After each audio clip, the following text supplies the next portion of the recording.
Good morning, everyone. Welcome to the show. I'm Darkside Phil, and ladies and gentlemen, today is November 24th, 2023, Black Friday worldwide. Well, wherever people actually do it. And today is the return of the Adpocalypse Marathon. You guys absolutely loved when we did this last year, so it has returned. It is also the premiere of my cool Christmas setup here on streams. You wanted the vibes, you got the vibes, ladies and gentlemen. As you can see, we will be decked out for the next month to month and a half and ready for these festive holidays. I'm very excited. I hope that you guys are too. If anything, I think I could just maybe push this back a little bit.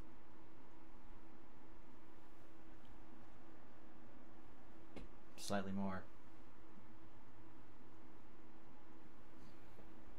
That's better. There you go. All right.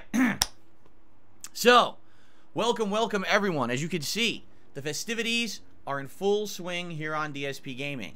For the next month to month and a half, we will have cool Christmas backgrounds. We will have cool Christmas themed animations for all of your contributions. In fact, every level of tip, from all the way from $5 all the way up to $100, plus every level of super chat, which I believe is like any level of super chat all the way up to like 50, are all holiday themed animations. This year we have some returning classics that you guys have liked over the last 2-3 years. We've got some new ones, and we've got some remastered ones that are actually redone with like a new program. As you know, these animations basically have my face superimposed over characters of like classic holiday movies via AI. Well, AI is advanced, so actually some of these are completely redone, which look really nice. The most popular one I think you guys are going to like is a $5 tip. It's a brand new one. I don't want to spoil what it is, but the $5 tip animation is pretty darn cool, and I think you guys will like it. Anyway, as you can see, the excitement begins today, and it will continue all month long here on DSP Gaming as we're in a festive mood. Now, although today is technically still November, all right, we're going to be doing a fun Adpocalypse event that is kind of holiday themed, and then starting next week, you're going to basically get the stuff lined up for the Christmas event, because there will be a Christmas, well, I never do a Christmas Day event, and I'm definitely not doing that this year, but it basically, whatever that day or two before Christmas is, you know, whatever that weekend is, we do a marathon. And this year will be no exception. Likely it'll be a marathon of some games that you guys will nominate, and other fun festive things. Usually I'll eat like something that's festive, like Christmas themed or something like that. So it's going to be a good time, all right? So that's coming. Plus, you're going to have the ability to nominate your favorite playthroughs that I did this year and vote on them in a countdown event that's going to be very special. I can't wait for that because I love having fan interaction with all of you, and that's a way for you to contribute to my year-end series. Plus, on top of all of that, you're going to be able to nominate Christmas movies and specials for me to watch and review on my React channel, DSP React. So all that's coming. But it's only the 24th. We still have another week of November. Let's not get too far ahead of ourselves. Let's talk about what we're doing today, because I am very excited for today's marathon event, all right? So last year, we were thinking about special events to do. And typically for November, I usually do something on Black Friday, but it was never anything special. And then last year, while we were thinking of different marathons and things, we came up with the idea, well, what's Black Friday about? Shopping, commerce, you know, being a commercialist society. Well, what goes hand in hand with that? Advertisements, right? So we determined, hey, what if I were to do a marathon where I would just react to ads that were submitted by the viewers? And the funny part about it was, out of all the marathons that I did last year, people actually were kind of against it. They were like, nah, I don't think that's going to work. I'm not too confident. And I was like, you know what, guys? Trust me on this one. I feel like this is going to be a good event. Because, number one, unlike other events where we're pressured, oh, we got to play a certain amount of games in a certain amount of time, and we got to do this and that, this event would be more laid back. Go at our own pace. Enjoy and have fun. Relax, right? Have nostalgia over the past as we watch these retro ads. Some of this stuff, maybe we grew up actually partaking in these products and the like, or maybe this will give us some nostalgic feelings of things from our childhood, right? In some cases, some of these ads are absolutely ridiculously dated, and they're funny as heck to watch. So I knew that was going to be cool, plus not having any time constraints or anything like that, and just being able to relax, I figured it was going to work. But a lot of people didn't feel that way. Well, guess what? The Adpocalypse last year was everyone's favorite marathon. No kidding, no exaggeration. Everyone was asking me to bring it back right away. Like, Phil, would you do the Adpocalypse again for Christmas? Would you do it for this? I was like, nah, I think we'll hold off. Let's save it up for something special. And so, here we are a year later. It is the Adpocalypse 2.0 today. I am very excited to relax with all of you today and enjoy the ads. Let me explain the premise of how this will work and all the other special stuff that's going on today, okay? First of all, yes, this is a marathon. What does that mean? It means that the stream starts right now, and likely I will be on stream until like 7, 8 p.m. tonight. There's no turning off of the stream or anything like that, as long as there's no technical difficulties or anything like that. That I can't help, but this is an ongoing stream. You know, on a typical day, I usually run 2 separate streams that are segments of gameplay. This is totally not that. It's very different, okay? It's an ongoing session all day long. Will there be breaks? Yes, but usually not long ones. Most of them will be briefer breaks for, you know, restroom or to grab food, as we'll explain in a second, okay? How will it work? Well, obviously, first we're doing this podcast, and I got a lot to talk about. I want to talk about how my Thanksgiving went yesterday, tell you about the food and everything. And obviously, I want to hear from you guys about how your Thanksgiving went, if you celebrate, if you're in the United States. And so we're going to have a nice segment about that. A little bit of game news today, nothing crazy. And then some fun Q&A. And then we're going to jump into reacting to advertisements. So, this year, over 130 advertisements to watch. That's cool. We actually had about 175 submitted, but sadly, a lot of these on YouTube, which I guess people aren't aware of, they get flagged because a lot of these ads are for like toys and stuff from the past. They get flagged on YouTube as content for kids. Now, if you don't know what that means, okay, when stuff gets flagged on YouTube as content for kids, it sucks because it means you can't monetize it. It means that YouTube has these weird criteria that you can't say and do certain things. And if it gets flagged, a lot of the times, it gets actually like blocked or content restricted. It's really stupid. Because do you really think these advertisements were made for children? They were made for them to watch, but who are they really for? The parents. For the parents to go out and spend the money. So really, these advertisements are for all ages. They should never be restricted just for kids. Just for kids would be like a children's programming show, right? That's a little different. But even then, if you're reacting to it, you're not making content for children. So it doesn't make sense that it should be flagged, but it is.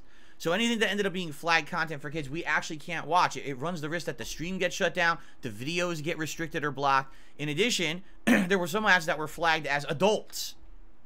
Adult content only. Are you sure you want to watch this for mature audiences?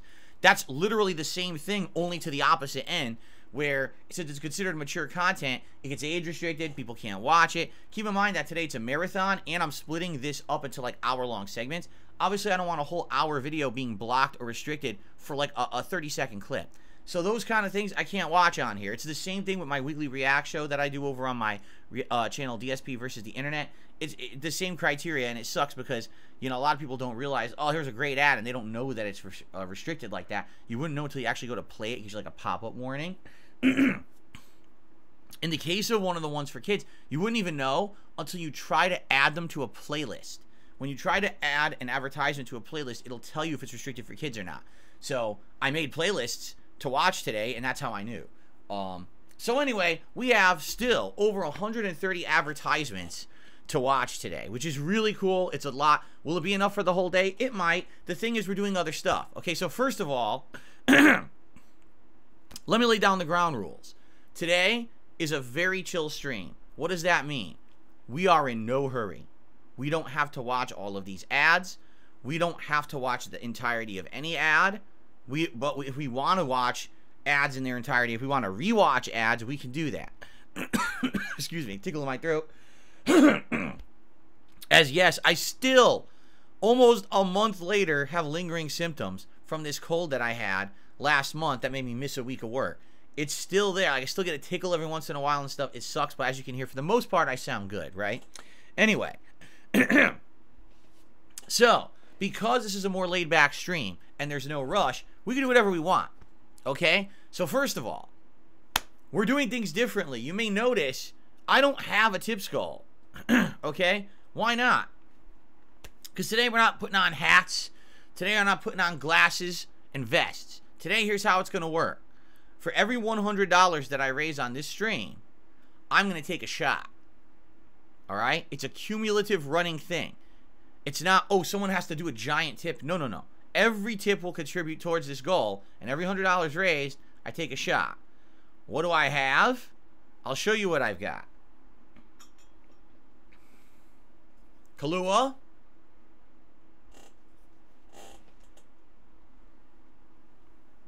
Flavored rum. Coconut flavored rum.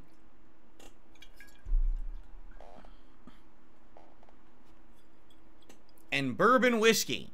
All of which I actually had from previous marathons. The Kahlua is actually from last Christmas.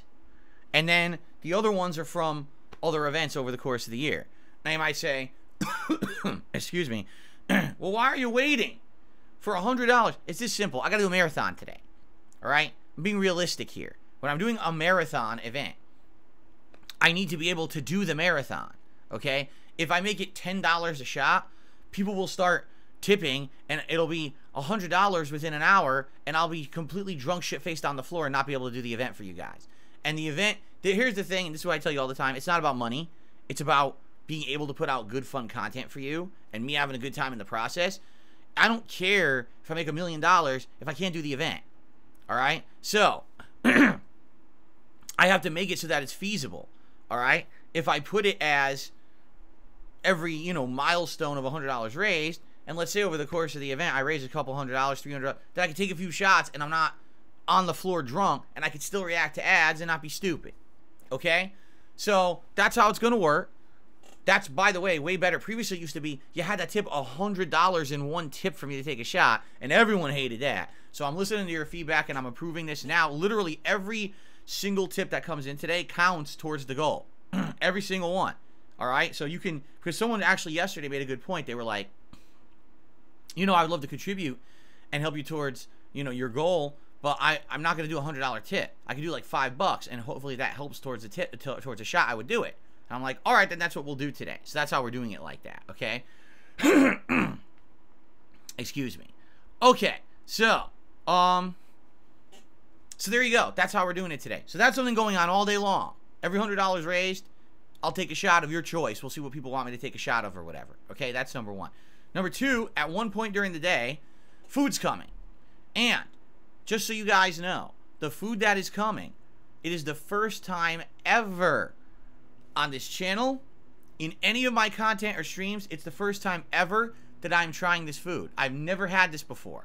I don't want to spoil because it is something different that I've never done. And it's funny because people are like, well, you're going to do a DSP tries it? No, we're just going to call it Feasting with Phil. I haven't done one of those episodes in many months either. okay? But it's a live taste test slash, I guess you could call it mukbang, where I eat the food and I rate it and I tell you what I think about it, and we talk and we chill while I have my meal. All right? So that's going to be happening probably between like 4:30 p.m. Pacific time. We already pre-ordered it for delivery, and we're just waiting out, you know, till then. And that's usually, typically we eat between 4:35 p.m. our dinner anyway. If I'm drinking booze today, which may happen, I'll probably be even hungrier, you know? So, it should be good. It's something different. Never done it before, and I hope that you guys will check it out. Now you might be like, well, what about leftovers? Oh, yes, we have leftovers, and we're actually eating that for dinner both Saturday and Sunday, and obviously if we have any extra picking at it, you know, they say leftovers are safe for 4 days, so eat as much as we can over the weekend, which we're going to talk about in a minute, because that's one of my topics I'm going to talk about today. All right, so Marathon Day, reacting to ads, possibility of some booze, and food. All right? And of course, a chill, relaxed atmosphere. Lots of hanging out, lots of talking. That's what I really like about today's marathon. No pressure. No pressure to do anything, to finish early or finish late or squeeze in content or anything like that. It's very laid back and casual, and this is what I like. To have a day where I can just relax with you guys and have a good time, rather than having to worry about, oh, we're playing a game and we got to hit this and we got to make this progress, we got to do this and this to stay to the schedule. We don't have to do any of that today. We could just be more relaxed, all right? In fact, later on today, if we get bored of watching ads, like let's say we're watching ads and, you know, we get halfway through the day or whatever we eat, and you're bored, we could do something different. We could play some games. You guys want to see some Street Fighter 6 with Dalsim? You guys want to see, or maybe some Zangief? You guys want to see some Modern Warfare 3 multiplayer or whatever? We can mix it up. Now, that's not the intention of today's marathon. We're doing the ad react first. But if people do kind of get bored of it, if I get bored of it, we have the ability to change it around. Okay? So we'll see what happens. All right? No promises, but we'll see what happens and go from there. What's funny is, again, last year, everyone was convinced that the event was not going to be entertaining all day and people were going to want to see stuff change around, and it never did. We had so much fun, we wanted to keep going, and then we ran out of time.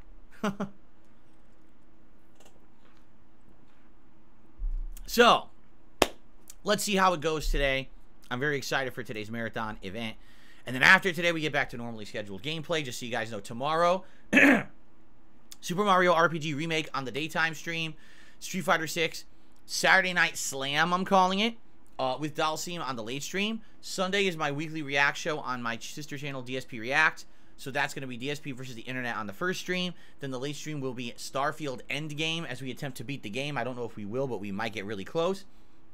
Monday, the return of Call of Duty Modern Warfare 3 to the day stream. The night stream will be Like a Dragon Gaiden. And then those next 2 days of Tuesday and Wednesday, because I am here Tuesday, Wednesday this week, will be Mario RPG and Street Fighter 6 on Tuesday, and then Modern Warfare 3 and Like a Dragon Gaiden on Wednesday. All right? So there you go. That's the streaming week for me this week. Hope that sounds good to you. Now keep in mind, the next game coming up will be RoboCop, as we already got it lined up and unlocked and donated by a viewer. So that's coming, among other things. I know December is going to be a good month. You got the Avatar game coming up. We got a lot of other games on deck that people have asked me to play that we have to decide what's next, which we can. But it's going to be a good one. I'm excited. I hope that you guys are excited for holiday fun here on the streams, okay? Excuse me. So, before we get to other topics, I would like to talk about how my Thanksgiving went when I went offline yesterday. Because if you guys remember, I was online yesterday broadcasting a Level 1 podcast as well as a Modern Warfare 3 multiplayer stream, which went very well. Actually, the Modern Warfare 3 stream was very intense because it had some of the hardest challenges to do, like the daily challenges that they've ever put in the game so far. And I was like really trying to do it, and I finished it at the last minute, the last match of the 3-hour session. I completed them, and I was like, wow, that's the closest we've ever been to not actually doing it. I was very happy that I did. It was super fun. But then after that, what did we do? Well, my wife and I had an amazing Thanksgiving dinner. And let me tell you, I have a story to tell, very interesting. This year, okay, we got a roast. We had done this last year, too. A turkey roast. Now, last year, the turkey roast that I got was pretty big, and what it was they had cut off things like the drumsticks and wings, and they had left the core of the turkey. So essentially all the white meat, pretty much most of it, and a few other like odds and end pieces, but most of the white meat and not much else. Excuse me. So this is what we had last year, and then I carved it, and we had it with gravy, and it was pretty good. But this year, I actually got what's called just the turkey breast roast, which means they removed a giant 3-pound breast from a giant turkey. It's huge. It's a ton of meat. And what they do, because this is very different from the one I got last year, it's boneless, okay? They pack it and they wrap it very tight in this cloth string. So basically it holds in place like this. And because they do that, it stays plump and juicy and moist as you cook it. Now, you can just cook it like that. But my wife had this idea. She's like, what do we want to do? We should marinate it. And I should look up some marinades online that they recommend for turkey. And the night before, we should marinate this overnight and then roast it in the oven and see how it turns out. And I was like, that sounds fascinating. You know, I never did anything like that before. We've had many different versions of turkey. So we used to have these turkey breasts that were stuffed with like stuffing and cranberries. And we haven't had that in a few years. And then we had the roast last year. The roast was okay, but kind of plain turkey, right? So we did this. My wife made this marinade, and it had a lot of stuff in it. It had like some soy sauce, some ginger, some garlic, some lemon juice, all this stuff, okay? So she makes this marinade, and we take this breast roast, and we put it inside of a freezer bag, because we want it to be, you know, intact and not oozing everywhere and not leaking. We put in all the marinade, shake it up, put it in the refrigerator overnight. So then yesterday, she cooked it for 2 hours in the oven, and you had to leave the wiring on, or the string on, because it holds it in place. Without the string, the turkey breast would go flat and then end up being dry. But you keep the string on to hold it in place while it roasts, okay? So we had that, and then we had a bunch of sides. So we had a cornbread stuffing or dressing, whatever you want to call it. We had 2 kinds of potatoes. We had a sweet potato casserole, which I love. It's mashed sweet potatoes with a caramelized brown sugar and other things like stuff on top, okay? Then we had, this was something new for this year, hash brown potatoes with cheddar cheese and other stuff mixed in. I'll talk about that in a moment. Then we also had a 4-cheese mac and cheese, which was really, really good. And we had green beans, and we had jellied cranberry sauce, and we had some little mini Hawaiian dinner rolls, and for dessert we had a pumpkin pie lined up. Okay, so that was our dinner. Now, here's the thing. I've told you guys this over the years. I am not a big turkey guy. I'm just not. I like turkey, and in fact, over the last 5 years, I've substituted turkey for red meat in many of my meals. But usually that's like ground turkey, and you're heavily preparing the turkey with seasoning and stuff, so it tastes different. It doesn't taste like turkey. I'm not a big turkey guy. I never was. You know, my family always had a turkey at Thanksgiving, and I never really liked the meat that much. I thought it was okay, but I was never in love with it. And that goes for both white and dark meat. I know the dark meat tastes better, has more fat in it and everything. I don't know what it is. For me, like, to eat the turkey, I'd like douse it in gravy, you know? I don't know. Thing is, I like chicken. I like duck. Like, I like other fowl. For whatever reason, I just don't like the turkey that much. Okay? Maybe it's just a thing. I don't know. So anyway, over the last few years, as we've had different kinds of turkey, I like these turkey breasts that are stuffed. But in reality, it's not the turkey that tastes good. It's the stuffing. Okay? Last year, we had this turkey roast. Was it good? Well, it was juicy. But it just tasted like turkey. You know what I mean? It wasn't anything special. Okay, ladies and gentlemen. The year is 2023, and we must commemorate this occasion. We must. All right? And here's why. This is very important. Everyone listening, are you ready for this? Ladies and gentlemen, this year, Thanksgiving 2023, is the year that I've become a turkey lover. because that turkey that we had yesterday with that marinade that my wife made was the best tasting Thanksgiving turkey I have ever had in my 41 years on planet Earth. It tasted absolutely amazing. First of all, as I'm carving this very plump and juicy turkey breast, it is full of juice. It's just like pouring everywhere. And I'm like, wow, having that string to hold it in place 100% was a very interesting and very good cooking method. Because without it, it would have dried out. It was super moist, okay? This skin of this turkey breast absorbed all of the flavor of the marinade. It was golden brown on the outside. And as we went to eat it, and you put it in your mouth, you're like, oh my God, I could taste all of these cool flavors in my mouth along with the turkey. So instead of it just being turkey, turkey, turkey, turkey, turkey, it was super flavorful. And the turkey meat, as well as the skin and everything, had all of this flavor in it. I always told you guys, the turkey's the side thing for me. I love the sides. I finished the turkey first. All right? That's the first ever. 41 Thanksgivings. I've never eaten the turkey first. I ate the turkey first. I finished it. It was so delicious. And I said, we've got to try to emulate this and do this every year now, because I was so blown away by the flavor. So we got to try to get that turkey breast roast because it stays plump. We know it absorbs flavor overnight with a marinade. So I strongly recommend this. Now, obviously, it's not a lot of meat for a family. This is good enough for like 2-3 people maybe. All right, so I strongly recommend this. If you're someone who has a smaller family and you want to have a incredibly flavorful turkey dinner, get one of these turkey breast roasts and marinate it overnight first and then cook it the next day. Oh my God. Insanely over the top, good, flavorful. Okay?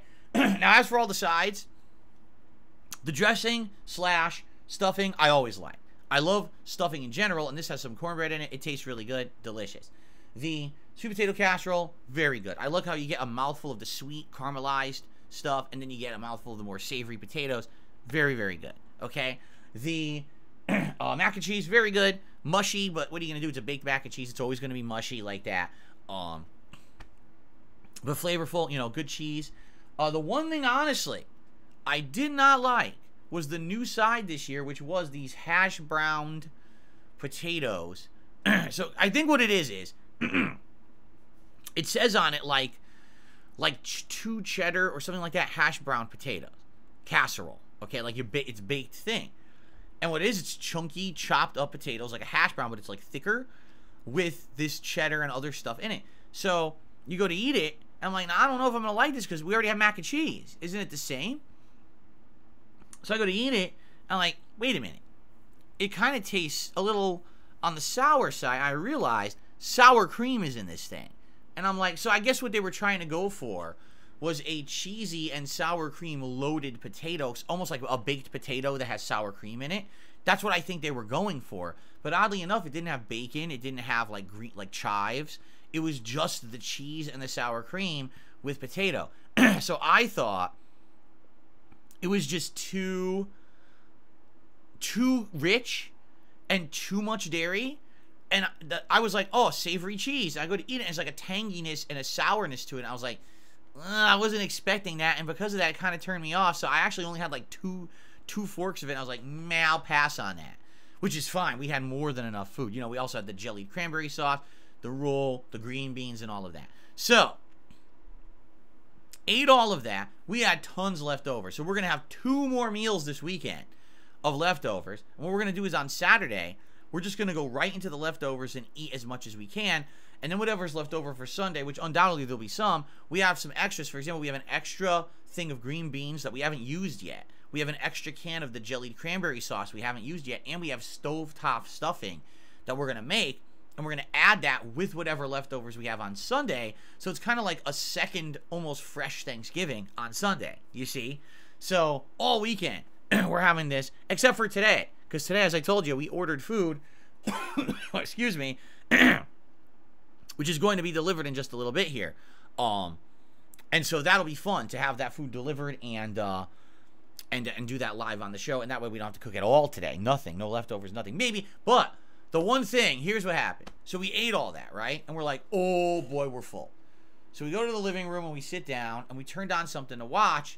And then both of us were like, oh no, like we're so tired because we ate so much food. I was like, all right, let's just take a nap then, right? Let's just take a nap and let's see what happens. So we napped for like maybe an hour, hour and a half. Seriously, we were so full. We went right into a food coma, all right? So we wake up and it's almost like 8 p.m. Like, oh shit, I got to get to work on tomorrow's stream. I got to get into the office. I got to make the playlist of all the ads. We got to decorate. So we ran up here, and I started making the playlist, and my wife decorated. So this is actually my wife's handiwork over here on this side of the office this year. If you'd like to see what we have here, we have a cute little Christmas penguin here. We have our festive golden antlered deer. We have the Christmas tree that kind of looks like a pipe cleaner, but it's a Christmas tree with some snow and garlands, some candy canes. In the background, we have a nice Christmas wreath hanging. And then over on this side, we have Chestnut, the squirrel, who's been on my streams many, many years, traditionally for Thanksgiving, excuse me, for Christmas. And I believe Snowball? I'm trying to remember his name. I think Snowball the dog, who also has been on the streams for many years, right? So he's behind me. Now, in reality, what I wanted to do was this. This is actually what I had intended to do, okay? Oh, it's Cookie. That's right. Not Snowball. Cookie. Cookie the Christmas Pooch. That's his name. Cookie. Thank you. So, I was going to do this. But the problem is, you can't see it. It's too high up. So, can't really have a Christmas ghost when you can't see the Christmas hat on the ghost. What's the point? So, I said, oh well, I guess that idea isn't going to work. So I didn't put it on there. It doesn't really matter. It's not a huge deal or anything. But at least I'll have this if I want to wear it at some point. I have the Christmas hat. I have the 2 Christmas hats. Yes, the Let's Get Lit hat, which still lights up, as well as the Santa hat. We have those for this year as well. Okay? So there you go. You might say, well, you know, why is it set up like this? I like that this year we have this gaming stuff every month, right? Of some sort. A new gaming painting, and I've been alternating. Remember, Ninja Gaiden, Punch-Out, 2 different Mega Mans, and a 2 different Super Mario paintings as well, right? And I really enjoyed alternating all these this year. I like having the gaming-related stuff in there. I mean, it's the core of the content that I do on the internet. Excuse me. So even though it's Christmas, I still like having some gaming stuff here, right? And it looks nice, you know, having the lamp and everything. It lights up nice. It looks nice. That's why I want to do that. So I'm going to continue to have some of that gaming stuff, but I said, let's mix it. Let's do Christmas theme mixed with some of the gaming stuff for variety. And I think it works really well this year. By the way, if you can't tell, camera, lighting, everything's so good this year. This is the first year everything looks this darn good. And by the way, for Christmas theme, I can alternate between red and green, which is also cool. It'll look better once it gets a little darker. The sun is actually fully out today, so there's a lot of light. It's harder to see the lighting, but it looks pretty good, right? You can do the different coloring going on there, festiveness, and of course, it doesn't have to be like this every day. We'll have other other days I'll be doing the standard background with blue or purple, you know, our usual backgrounds, right? But I do like the fact that we have these festive colors that we can do for certain days, right? So there you go. So anyway, yeah, excellent, right? Great setup. So we did all this, and we're like, okay, so let's go downstairs. Let's relax for the rest of the night, shall we? And we go downstairs, and then the funny part is, so it's probably like between 9 and 10 o'clock now, right? And we're thinking, oh, it's about time. We're going to have a piece of pie or whatever, you know, maybe a coffee or tea. We're going to relax, and both of our stomachs are like, oh, God. Like, we're both like, oh, no, our stomachs don't feel good. So we both had an Alka-Seltzer. And we did. So we took the Alka-Seltzer, and after maybe like an hour, both of our stomachs finally started to feel better, and then it was time to get ready for sleep. So neither of us had pumpkin pie, because basically we ate too much. We ate way too much, you know, at dinner. And it basically, after time, it was funny, because, you know, we ate dinner, like I said, around 4:30, 5 o'clock. And then we ate and we slept. We napped after. We did all the setup in here, and then it wasn't until maybe like 9, 10 o'clock when our stomachs kind of got hit, and we're like, oh, I don't feel good. We need to take some Alka-Seltzer or something, and we did it, and then it fixed it, right? So, yeah, it was still a great day. We had a great time. Food is amazing. Can't wait to eat the leftovers over the weekend, obviously. It just sucked that we didn't get to have the full, like, we didn't have dessert at all. And we're looking forward to maybe tonight having the dessert. You know, I guess depending on how dinner goes, which I'm not going to spoil. I'm not going to tell you what we got for dinner, okay? So, good stuff. That was our Thanksgiving. Pretty good. And I hope that all of you out there had a great Thanksgiving. I'm sure we're going to have a Q&A session. I'd love to hear what you guys did for Thanksgiving. And if you had anything different than I did, I'm sure many of you probably did. American cooking is very different depending on region. Like southern U.S. versus like maybe like the Midwest versus like the coastal. All different. Everyone eats different stuff. So I'm very curious to hear what everyone did and everything. And go from there. But that's what I got for my Thanksgiving story. I hope you guys enjoyed it. So I'm just trying to think in my head. There's one topic that I wanted to cover today in regards to like news and stuff like that. Nothing too major, but I think there was one story. Let me take a quick look. Is it even something that I want to talk about? It's pretty dumb. I'm not even going to talk about it. It's stupid. It has nothing to do with anything. It's just, I was trying to find news and there's nothing going. I mean, it's Black Friday. What did you expect the news would be today, right? When you talk about deals, because some people are talking about what are the best Black Friday deals this year, I only saw 2 interesting deals, honestly. So finally, for the first time in like 3.5 years, it seems like external storage SSDs are finally dropping in price. They have these SSD hard drives now that you can plug into, say, your Xbox, and they're only like $100 or to $120. They used to be like $300, and it's like, what are you, insane? You think I want to spend the cost of my console to expand the storage space of my console? Are you dumb? And the thing is, I know a lot of people did. They're like, dude, you guys are nuts. But finally, they're reasonable. And I was like, I could see that. If there's someone who just has just the Xbox, and they game a lot, they need the space.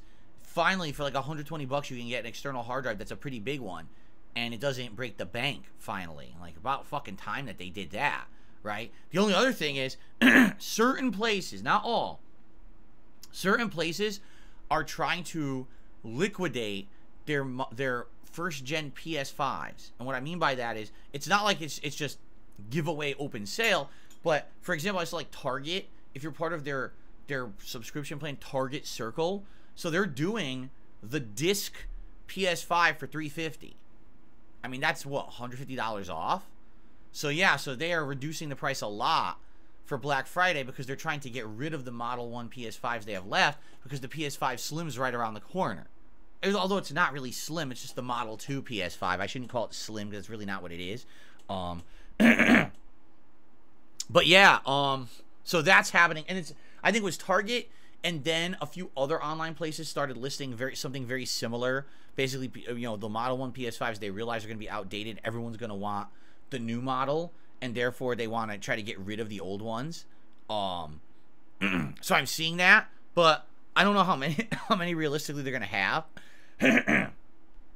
So those are the two actual like Black Friday deals that I saw that looked like they were worth anything. You know, right now you can get any PlayStation 5 DualShock controller for $49.99 anywhere.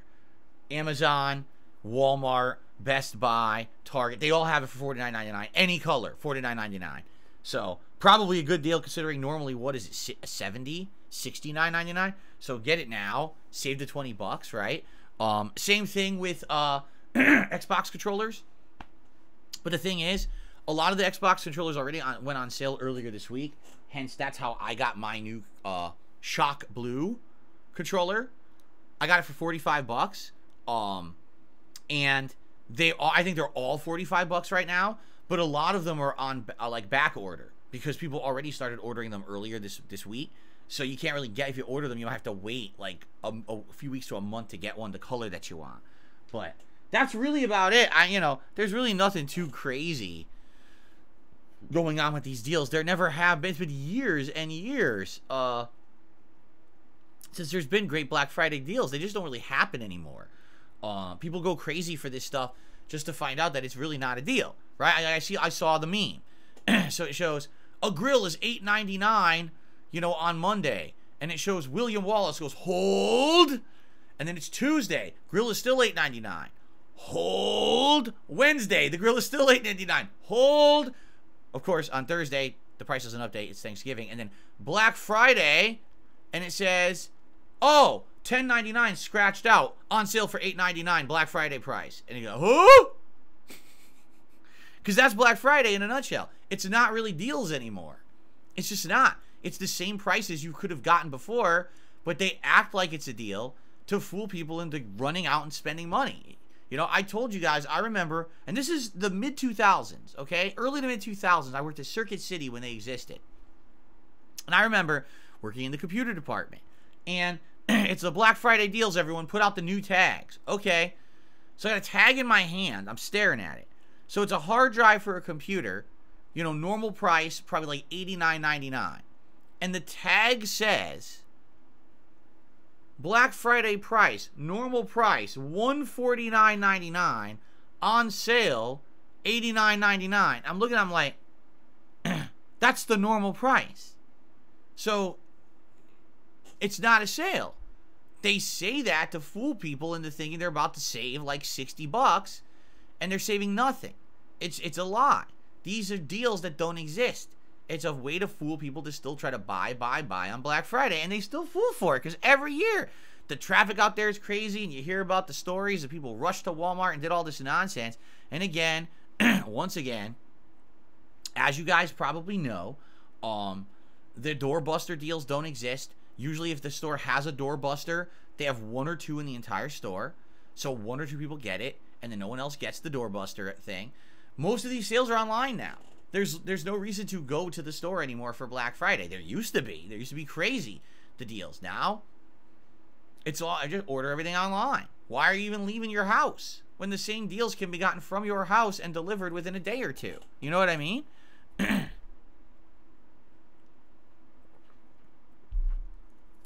Isn't that illegal? No. Because it says right in the ads, if you read the fine print, it says literally right in the ads. It'll say limit one per store or only one guaranteed per store. Only it's tiny at the very bottom of every ad that you look at for Black Friday in the most crappiest microscopic print because they don't want you to know that stuff doesn't exist. And if you say, oh, it's price gouging, no, it's not. It would be price gouging if, for example, that hard drive was normally $89.99 and on Black Friday they raised the price to $99.99. Then it's price gouging. But if they just left it the same price, that's not price gouging. They can get away with that. They have for 100 years. They've been doing this. They still do it to this day. So, anyway, yeah, Black Friday ain't a big deal, although people still act like it is. Like I said, I got my one deal of the year. Literally, my one deal of the year is exactly the same deal I got last year. Last year, I bought the red controller. What was that one called? This is Shock Blue.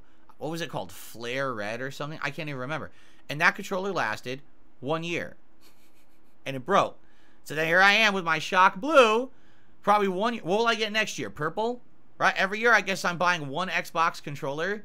This is my, this is my purchase for the year. One a year. All right. Very exciting, huh? All right. So before we continue, I need to blow my nose because my nose is tickling me. If I don't blow it, I'm going to probably sneeze. Ugh.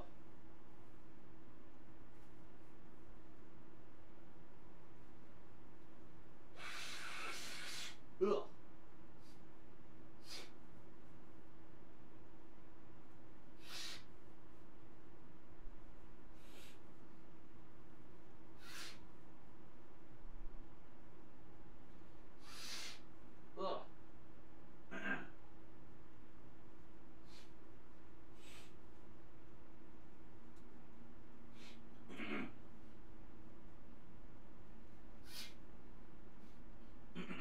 Okay.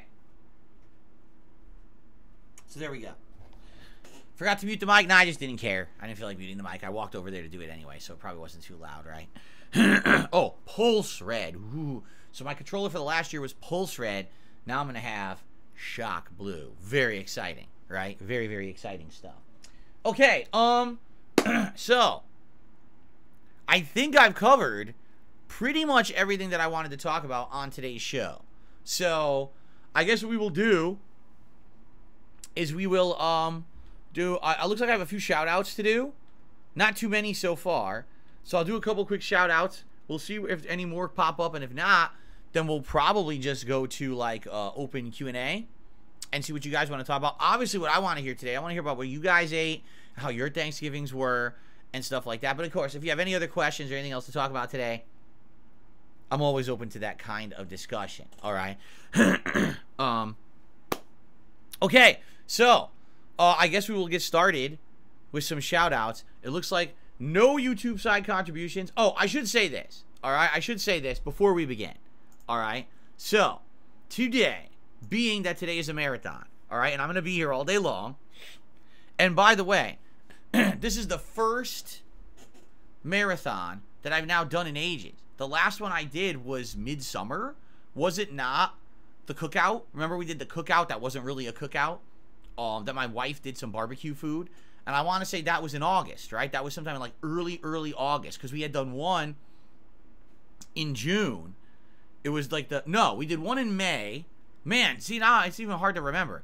I know we had done one marathon in May, and that was the Fight and Feast.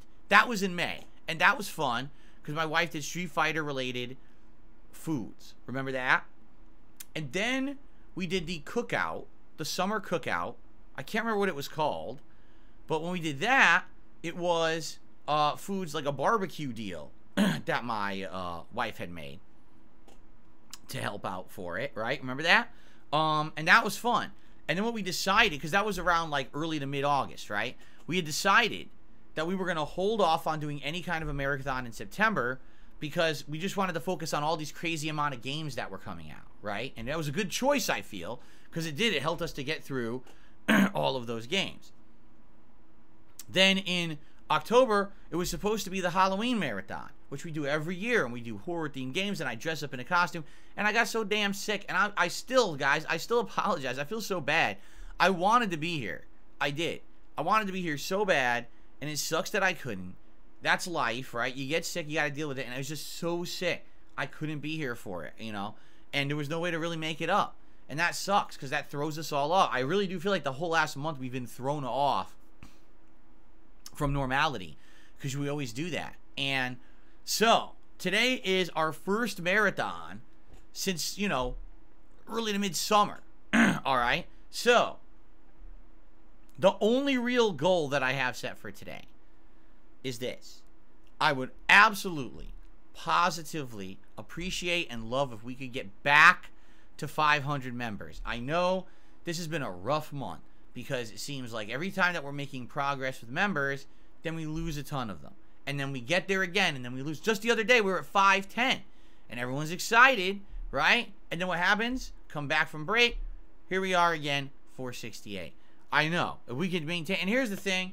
This is definitely one of the things that since I left Twitch 2.5 years ago, I've just never gotten back. My attendance is the same as it was on Twitch. The other levels of support that I get are the same as they were when I was on Twitch. But the one thing that's never come back is the amount of paid subscriptions that I have. On Twitch, I regularly had 800 to 1,000 paid subscribers. And it never really fluctuated. It always stayed at that level. Here on YouTube, I struggle.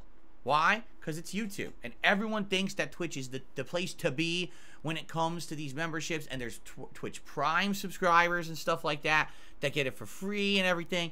And it's just, it's rough. I do feel like YouTube has improved in the last 2.5 years. I absolutely do. The gifted memberships is a huge thing. They just started that this year, right? And the fact that now this is working and everything, you know, it's a good thing.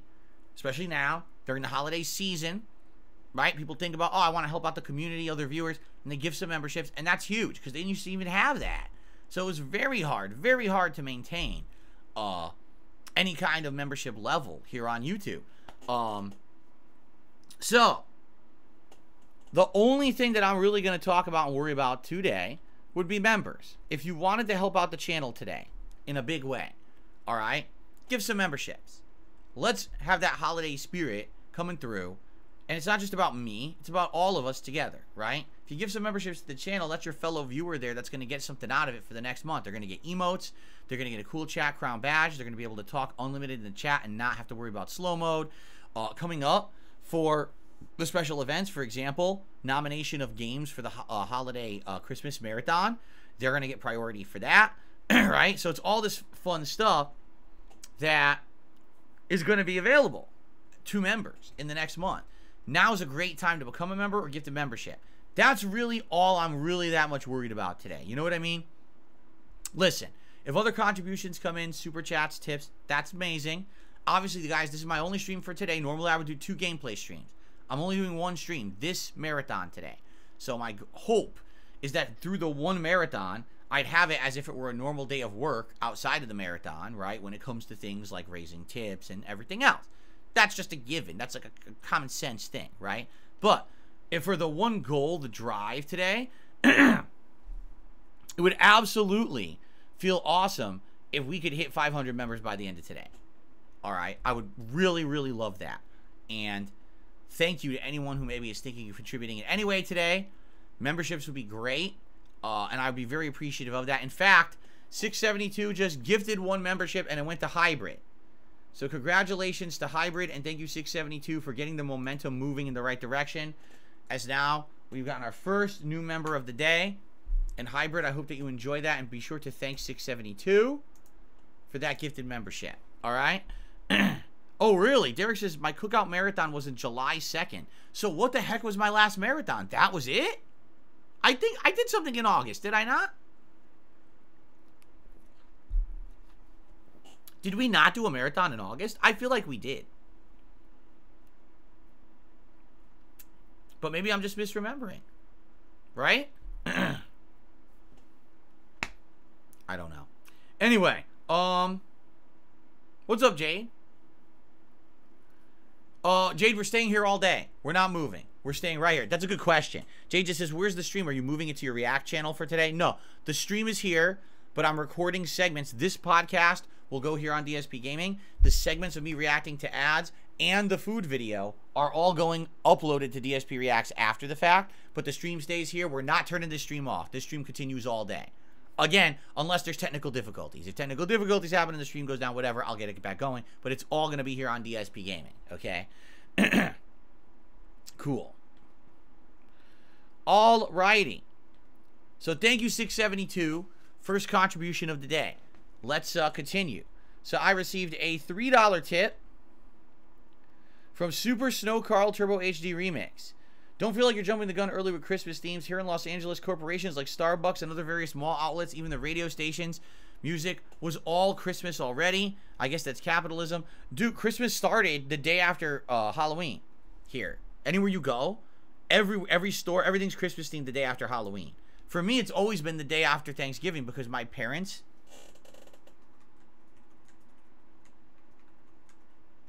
All right, we gotta shorten your name. Super Snow Carl Turbo HD Remix. Yeesh. What a name. Here, my parents would always decorate the house the weekend after Thanksgiving. It would either be that Saturday or Sunday, and we get our tree up, we get all our decorations up all over the home. My mom would start playing Christmas music, and basically she would also begin her Christmas baking, because my mom used to make these desserts. She called them the strips, but they have a name. They're a European dessert. It's like a pastry, giant pastry roll with fillings in it and stuff. So she would start her baking of that as well, usually around this time of year. So yeah, it was right after Thanksgiving. That weekend after, we get right into Christmas mode for a whole month. You know, a lot of traditionally in the United States, and I think this is foolish, people wouldn't put up their Christmas decorations and Christmas trees until Christmas Eve, the day before Christmas, which is why traditionally the whole idea is you put your Christmas presents under the tree because they're only there for one day and then everyone opens them the next morning. And I get that, but isn't that missing out? Like, why did you do all that effort to put everything up only the day before? You know what I'm saying? Like, I feel like there should, if you're going to do it, enjoy it for an extended period of time. Like, my wife decorated for winter and Christmas on Wednesday. So now we're going to enjoy it all through December, probably through January, and then probably change it up around February. You know, you have this nice winter theme, Christmas theme for a couple of months, right? Cool. Okay, shout out to Chris. Chris just became a member this morning. Thank you so much, Chris, for the membership. Gets us to 470 and climbing. Great momentum so far already here on the podcast. Thank you very much, Chris. Excuse me. Okay. Yes, there's some people are asking about tier makers. I know we missed out on doing a Thanksgiving tier maker yesterday because people didn't want it. They voted against it, so we didn't do it.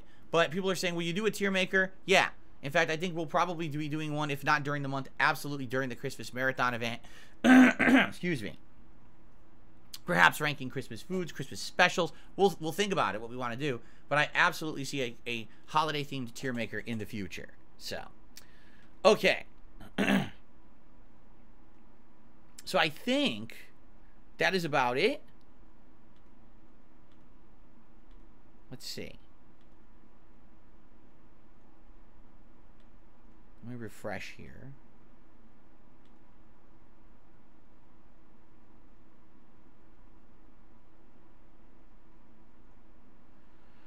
I think that's about it.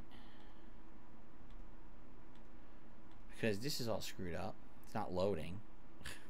Hold on. Okay. So that's there. Okay. Good. I got everything refreshed and up to snuff here. Very good. Excuse me. All right. So, what we'll do now, since we have a little bit of extra time on the podcast before we get to the React portion of today's stream, is we will do some Q&A. If you guys would like to tag me in the chat and ask me a holiday-themed question. If anything, I'd like to hear about what you guys had for, like, Thanksgiving dinner. Was it dramatically different, you know, from what we had here? What are your favorite things that you have during Thanksgiving? Like, literally, I was not a turkey guy until yesterday, right? So let's see. No Super Real Vibes says, when do you feel like you can use... When do you feel like you use Dalsim in ranked? I don't know. I'm not in any rush. The whole idea between getting good at a fighting game, right, is that you practice enough until you feel that you have the basics down to muscle memory. And what I mean by that is, at any given moment when something happens in a match, you can react in a way that's appropriate to the situation. And it's not, oh, you have to actively think about every button you're pushing or whatever. You have things that become, they call them like bread and butter combos, meaning the staple combo you would use all the time, the certain thing you do in this situation. You have to get it down pat. Right now, I've got a whopping 4 hours of Dalsim under my belt. That's it. I wouldn't consider any of that gameplay I'd done of Dalsim previous to this month as any real gameplay, because that was early gameplay before the meta had been established. Now, everyone is playing these characters like they're supposed to at high level. Everyone knows their basic patterns. Now is the time to learn matchups and stuff like that. So, 4 hours into playing a character like this, and by the way, one of the hardest, if not the hardest character in the game to play, is not enough. You know, I need more practice. There's no point. The equivalent of playing ranked now would be like, so I've played a character for 4 hours, I'm just getting my basics down, let's go to a tournament and try to beat the best. Like, why? What's the point of that? You know you're going to lose.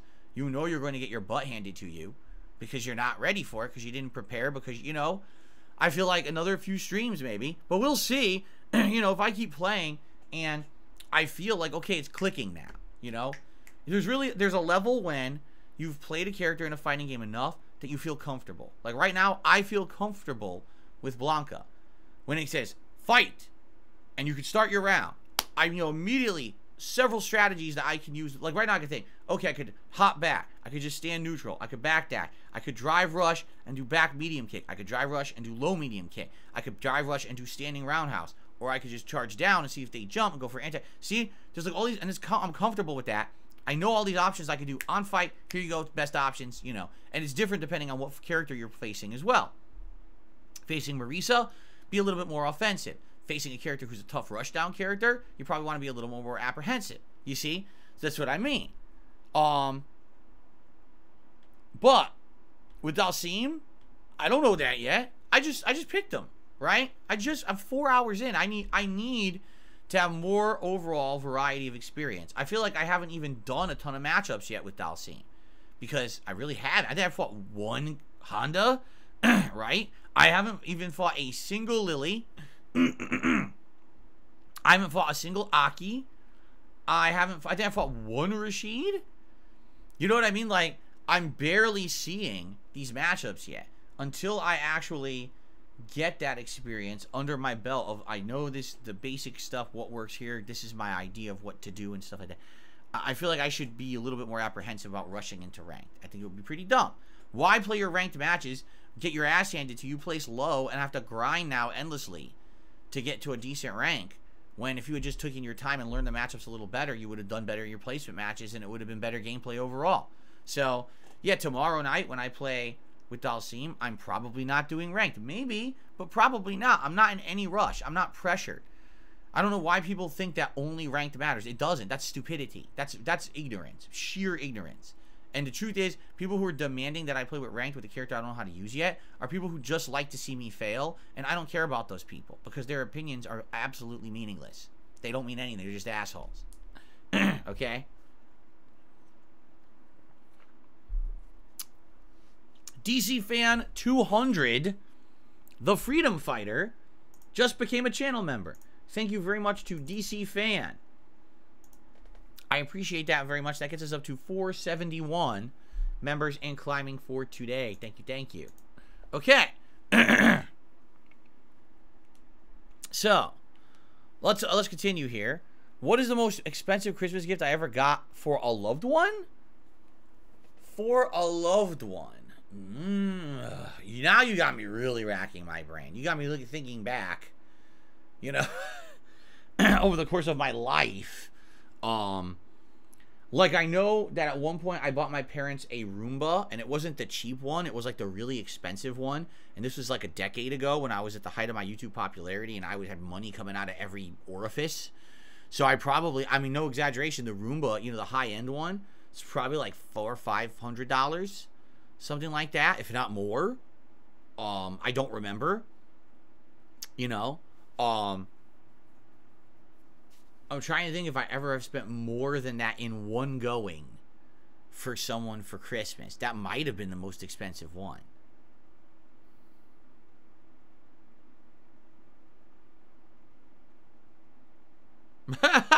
Again, I can't think of it. So I'd say that's probably it. That Roomba that I got them back in the day. And the funny part was, they loved the Roomba for about 6 months. And then what ended up happening was the Roomba wore out and couldn't take it because they have multiple cats. And it wouldn't clean the cat hair properly. Like, basically it would get clogged up with cat hair. And I guess it just wasn't that good. So it's funny, you know, I spent all that money and they're like, yeah, we used it for like 6 months. It was neat. And then it stopped working. We don't use it anymore. I'm like, oh my God, well, that was worth it, huh? You know, great. Have you ever given a funny gag gift before? No, I don't give gag gifts. I don't think that's funny. Absolutely not. Oh, I see. My last marathon was the 15th anniversary celebration that I held on August 26th. I see. And that's why it's not clicking, because to me that was more of a special anniversary event. It wasn't really a typical marathon, and that's why I'm not remembering it. Okay, that makes sense. Got it. So, No Sleep Real Vibe says, here's what he had. Macaroni and cheese, mashed potatoes, pancit noodles, I don't know what that is, collard greens, ham, cornbread, beans, and fried rice. So, no turkey. You didn't have any turkey. Okay. That's an interesting mix, actually. Because you got some American stuff there. Like the mac and cheese, the mashed potatoes, collard greens, ham, cornbread, very American. But the fried rice, it's not American at all. It's kind of interesting. You got a little like fusion. You got like a cultural fusion dinner there, which is kind of neat. It's cool to see you here today, Jade. I'm glad that you're here. Hopefully this is a good event, right? The reaction is of the ads hopefully works out to be very entertaining for everybody.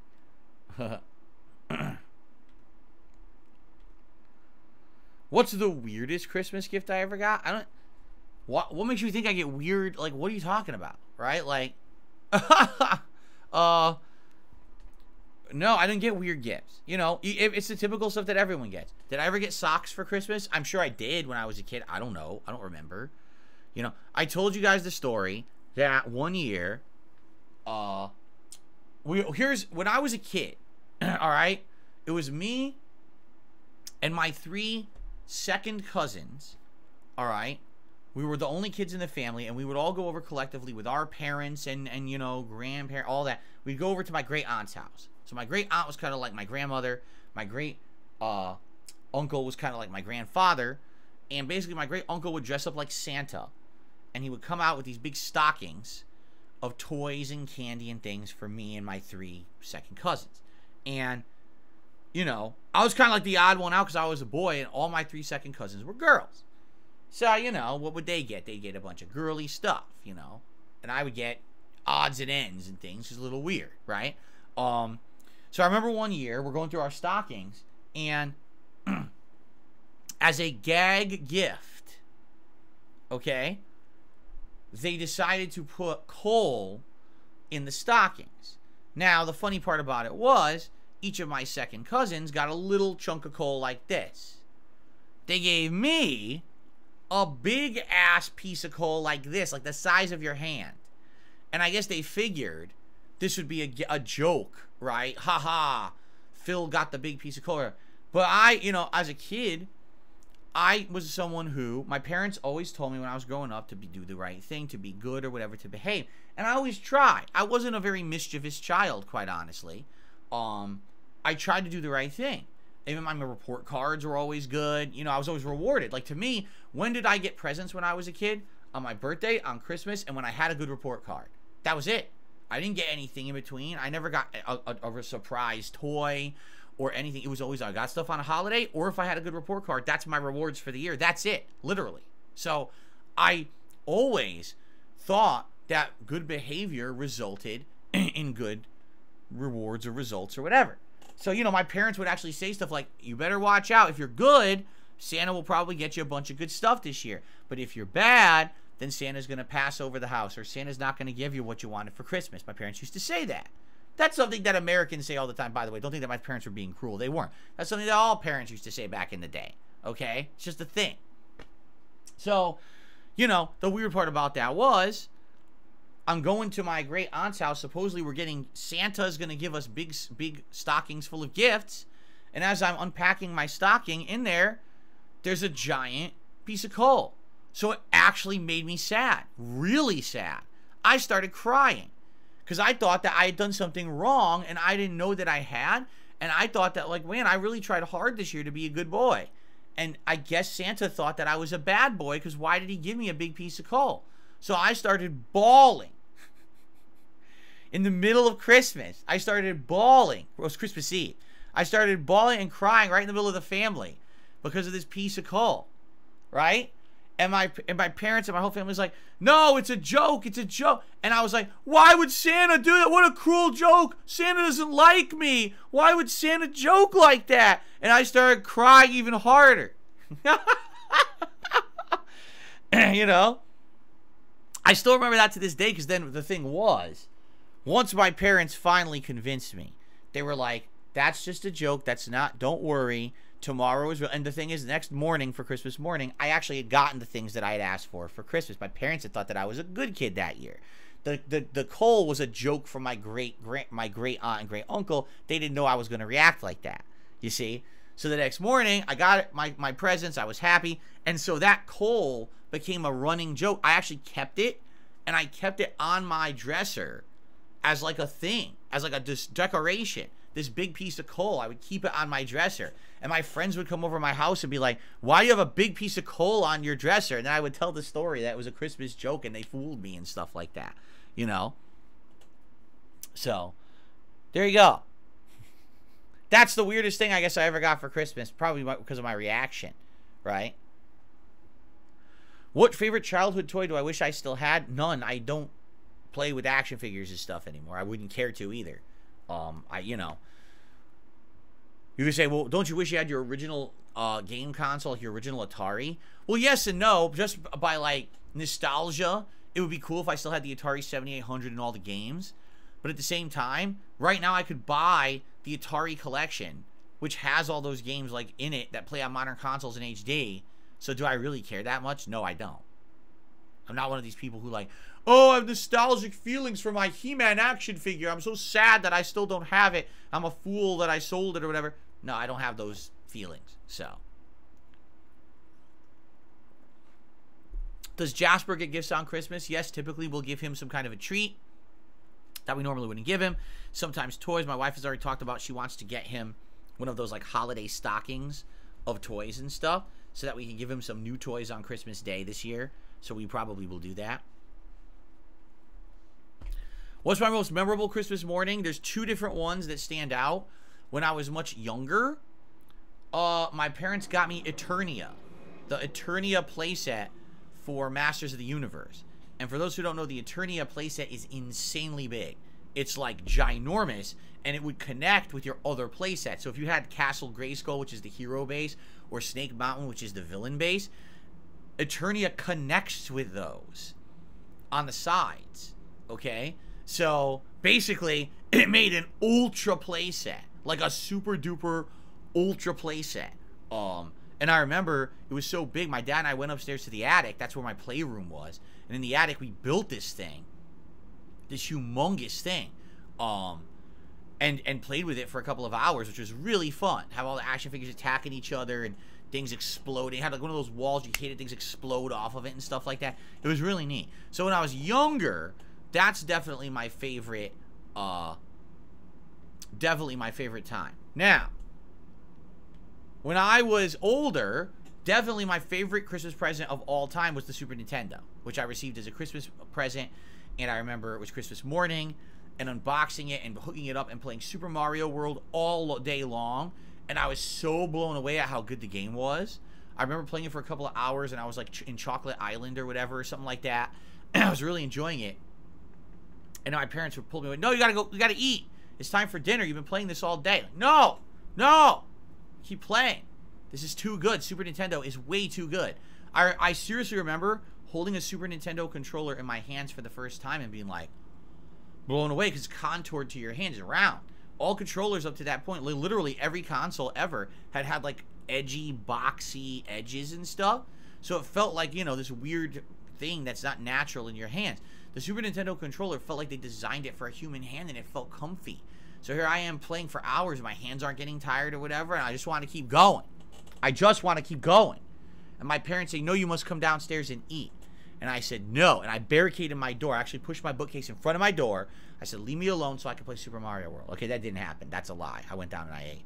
But I remember that. I love that. It was like the best, seriously, like the best Christmas ever because Super Nintendo was such a great present.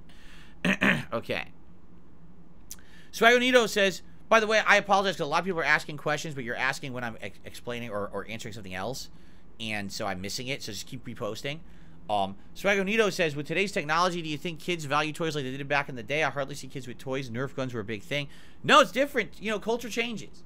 Culture changes. And back in the day, you didn't have anything virtual at all. There was no video. For me, video games were like a distraction or a thing that I did when I wasn't playing toys with my friends. I had physical toys like I said, He-Man, Transformers, G.I. Joe, Ninja Turtles. That was my focus of play when I was a kid.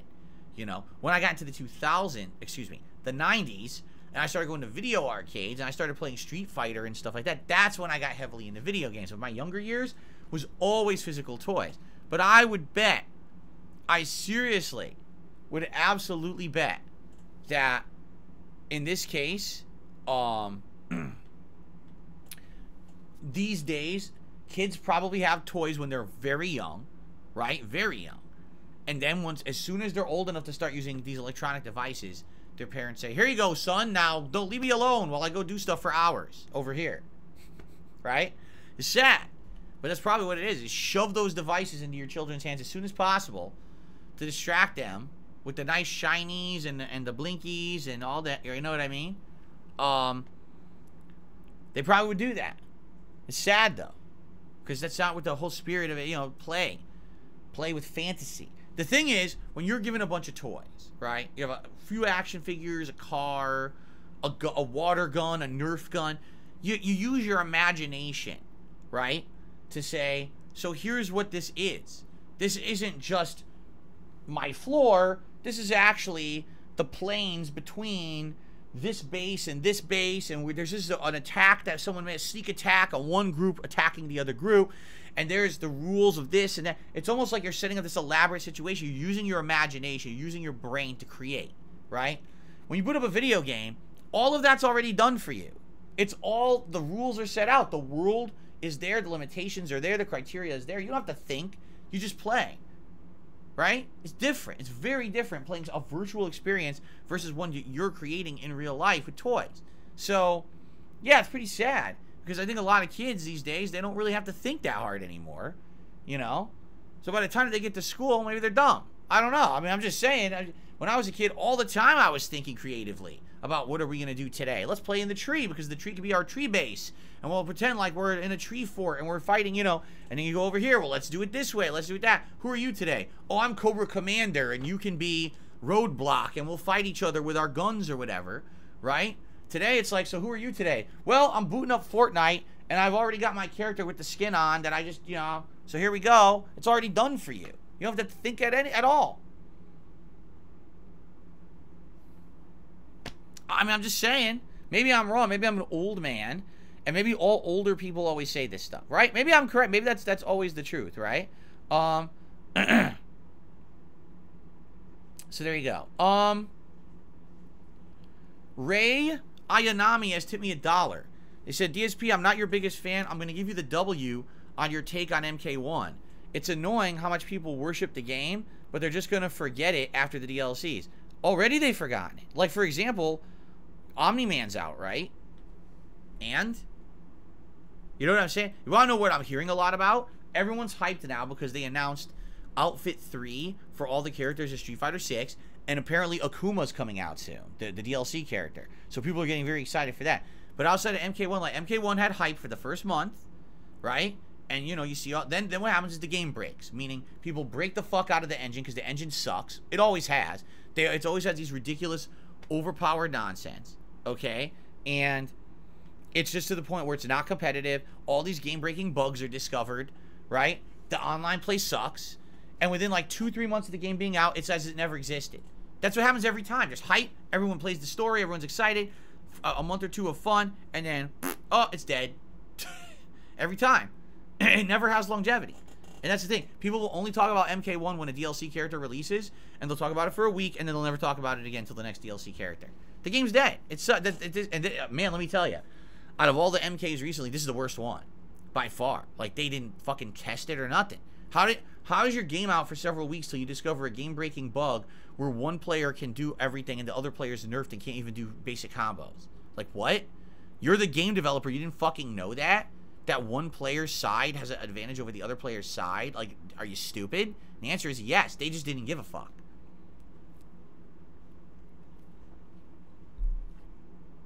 Pretty sad, because I used to really like that group. You know, when they rebooted it, MK9 and Injustice 1, those games were great. They had a lot of promise, content, and now I really do feel like MK1 is the first one. It really feels like they didn't really care that much. They just wanted to push out another game, just like you're pushing out another turd, so you feel better. They just had to pump one out to make some money, and that was it. It sucks. Oh, let's see here.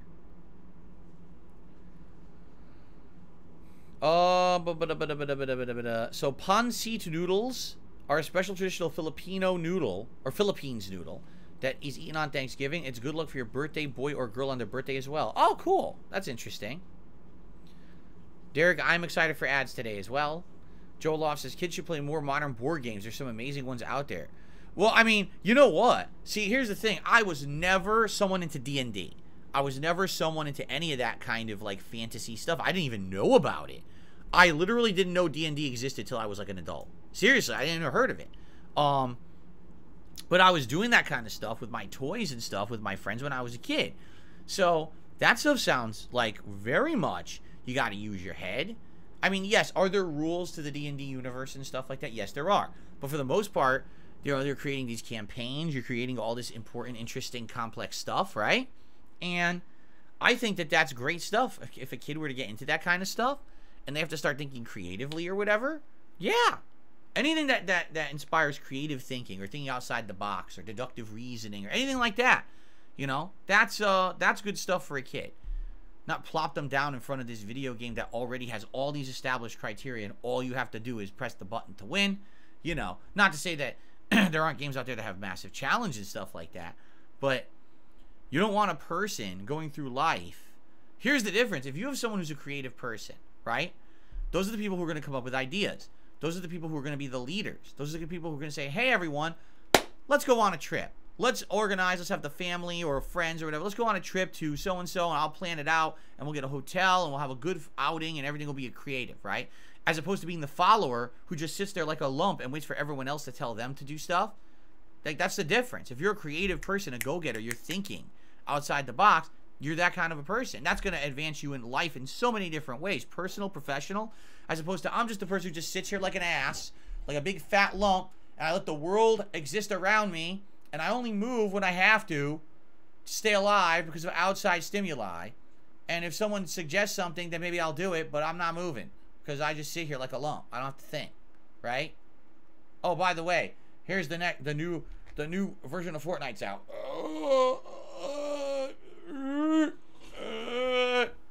It's different, you know.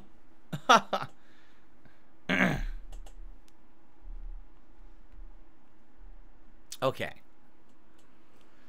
Rugal says, to be fair, MK games always had player-specific side things like Ultimate Mortal Kombat 3 player 2 side has an advantage where you can act a few frames faster than player 1 after fight. It doesn't excuse it though. The difference is you're talking about Ultimate MK3, a game in the 1990s where we didn't have the testing, we didn't have as many people playing it, we didn't have the means, the budgets, and it was an arcade game. Versus a game that's for mass consumption that you're going to sell to millions of people around the world, right? That immediately will have online competitive play. It's a very different situation, right? It's like saying, same thing, technology advances, knowledge advances. It's 30 years later. There's no excuse. Swagonito says, did your parents ever take you to any specific stores during the holidays? Sears was the major chain for my family. Oh, yeah. Definitely we would go to the department stores. The various different department stores in the area because they had Christmas displays. Like I remember we would go to, well, first of all, there would actually be, for example, a place called, I want to say it was called Treeland, and they were all like plants and outdoor things, but they also had a giant Christmas tree department, Christmas decorations, lights and stuff like that, and we would go there. And we would go to all the department stores, would have all their festive stuff out and stuff like that, so you'd always want to go there. You know, and sometimes we go to the mall, there'd be a Santa Claus, and you sit on Santa's lap and tell him what you want for Christmas and stuff like that. Yeah, we do all that stuff. How many times do I go out a week? Several thousand. You may not realize this, but what I do is as soon as I'm off stream, I open my front door and I just keep running back and forth from the front door, outside, inside, outside, inside, outside, inside. I try to break the record for how many times a person can leave and re-enter their home within a week. So I'm getting close. I heard that in Guinness, someone did about 14, 15,000, and I'm up to around 12. So I'll get there eventually. All right? What a stupid question. What does it fucking matter?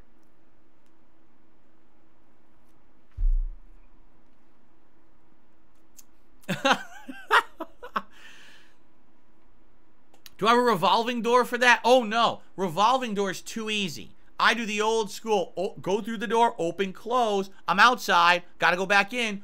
Open, close. I'm inside. Time to go back out. Open, close. It's very challenging because what happens is your hinges wear out. So I always have a bottle of oil with me. So as I'm doing this challenge, I'm constantly oiling the hinges. In, out, in, out, oil, in, out. Oh, man.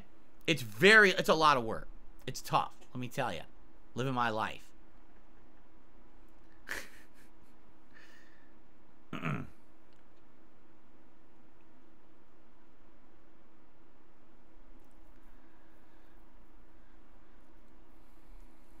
Nosy Real Vibe says, I know Walmart's overrated as a store. I remember they had lobsters, a video game test area, and cashiers who would give you a happy sticker.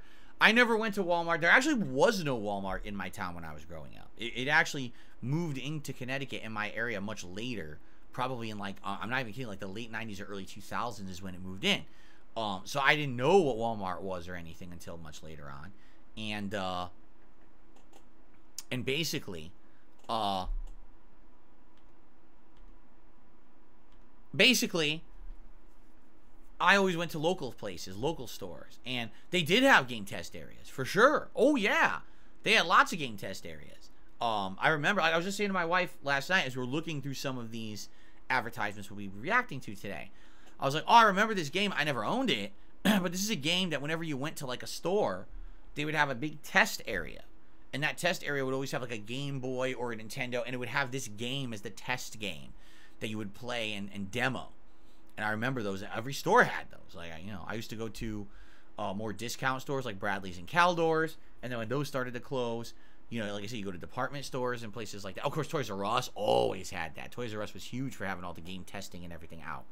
So, but I never, like I said, when I was a kid, I never went to a Walmart until I was an adult. Yeah, I was an adult when I first stepped into a Walmart and saw what it was.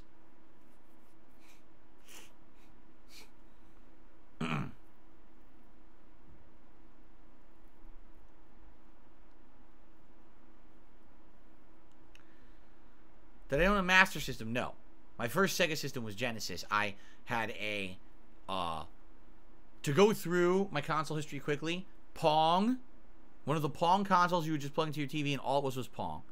Atari 7800, NES, SNES, Sega Genesis, Nintendo 64, PlayStation 1, PS2, no, Dreamcast, PS2, very, very late in its life cycle, original Xbox. And then people know my history when it comes to Xbox 360, PS3 because that was when I was a YouTuber. So that was my console history.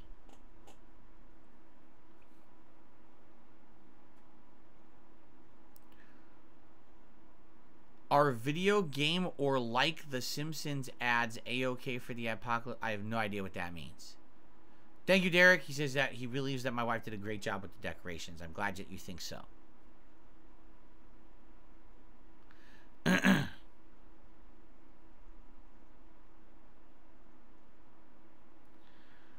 No, I didn't have... of all my friends...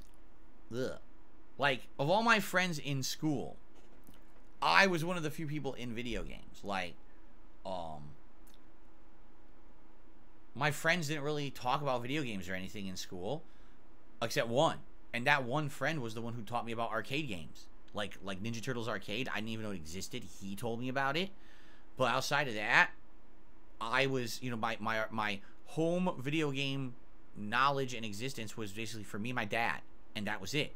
It wasn't until the era of Super Nintendo that I actually started to watch or play, I should say, a variety of games, and other people would start talking about it, and then friends would come over and play like Super Nintendo. I remember a friend of mine in elementary school came over and we played Joe and Mac. It was the cooperative action game where the two of you, it's a platformer where you're fighting dinosaurs and cavemen, and it's 2-player. I remember playing through the entirety of Joe and Mac at that time, which was really, really fun. So yeah, it was primarily it was just me playing video games until the Super Nintendo or arcade era, which is like early 90s. So, let's see here. Got a $2 tip from Little Shake and Bake. I'm dying about your joke about going out. Who's better, Sonic or Mario? I mean, they all have their strengths and weaknesses. Obviously, we can say that Mario has been in way more games, has had more longevity, has been in more variety of stuff, because think about it. He's been not only in his own platforming series, but he's been in a million spin-offs. He's in every Nintendo crossover game. He's literally in sports games and everything. But, Sonic still definitely has charm. He was the more edgy character from the 90s. I definitely like the classic Sonic platformers a ton. But he probably had way more crappy spin-offs than Mario. Like, most Mario spin-offs are decent, while a lot of Sonic games over the years have been quite questionable. So, yeah, I would say Mario, probably for me. Although I do still like Sonic games and stuff like that. So, thank you for the tip. Excuse me. Yuck. Let's see here.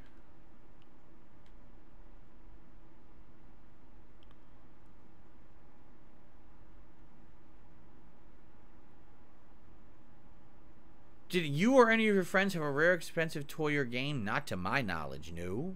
Not that I can think of. Nope. He says, I knew a kid, this is Swagonito, he says, I knew a kid who had a rare, expensive ass console or toy and he was spoiled. Nah, not that I know. Everything, you know, everything I had was pretty common. I can't think of anything. No, oh, okay, I'll take that back. I had a friend, again, in elementary school, he had a 3DO. And I went over his house, and he was playing Super Street Fighter 2 Turbo. And I was like, what on earth? Like, what is this? Because it looked crazy. Like, I had Super Nintendo and Genesis. And he's got freaking 3DO.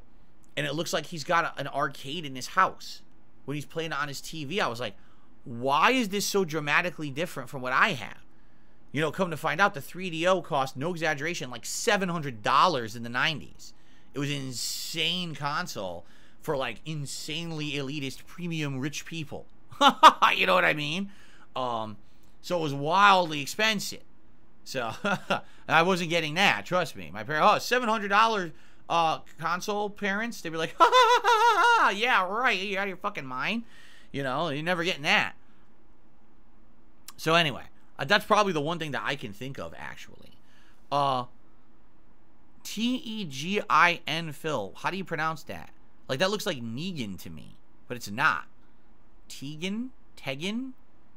Phil? I don't know. Anyway, they did a super chat. They said, Turkey Tom's documentary brought me here. I had to see it for myself. Well, welcome. Everyone is welcome here. Happy holidays. Thank you for the super chat. And it's actually the first super chat of the day. So I'll just say this, whatever that means, because I don't know what it means. I don't even know how to say it, but thank you for the super chat. Happy holidays to you.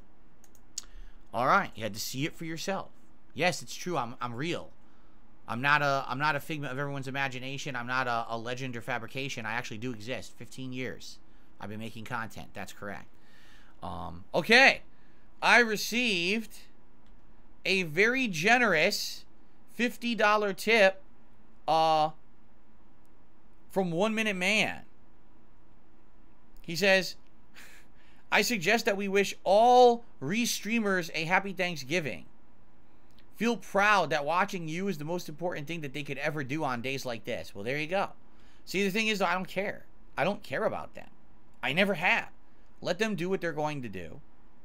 And I'm sure right now, because it's funny, right now I probably have a good amount of viewers. I assume. I'm not looking. In fact, okay, I'm going to guess I have 400 viewers right now. Let's see how many viewers we actually have. I'm guessing 400. Ready? I have 573 viewers. Why do I have so many viewers recently? My viewers are way up recently. I don't know why. It's very weird. But all right, whatever. Thank you to anyone who's chilling with me here today. I hope you're having a good time. But anyway, out of, you say you have 573 viewers. Well, that's true on my channel. But you have to understand that that's not everyone watching me. Right now, I probably have, likely, 2 or 3 different other restreamers restreaming me who probably also have hundreds or more viewers. So in reality, at any given moment, I probably have thousands of viewers. Now, they're not all here for personal good reasons. And the truth is, I'd much rather have those viewers on someone else's stream if they're just there to be toxic. So if you're watching me on another stream, happy holidays.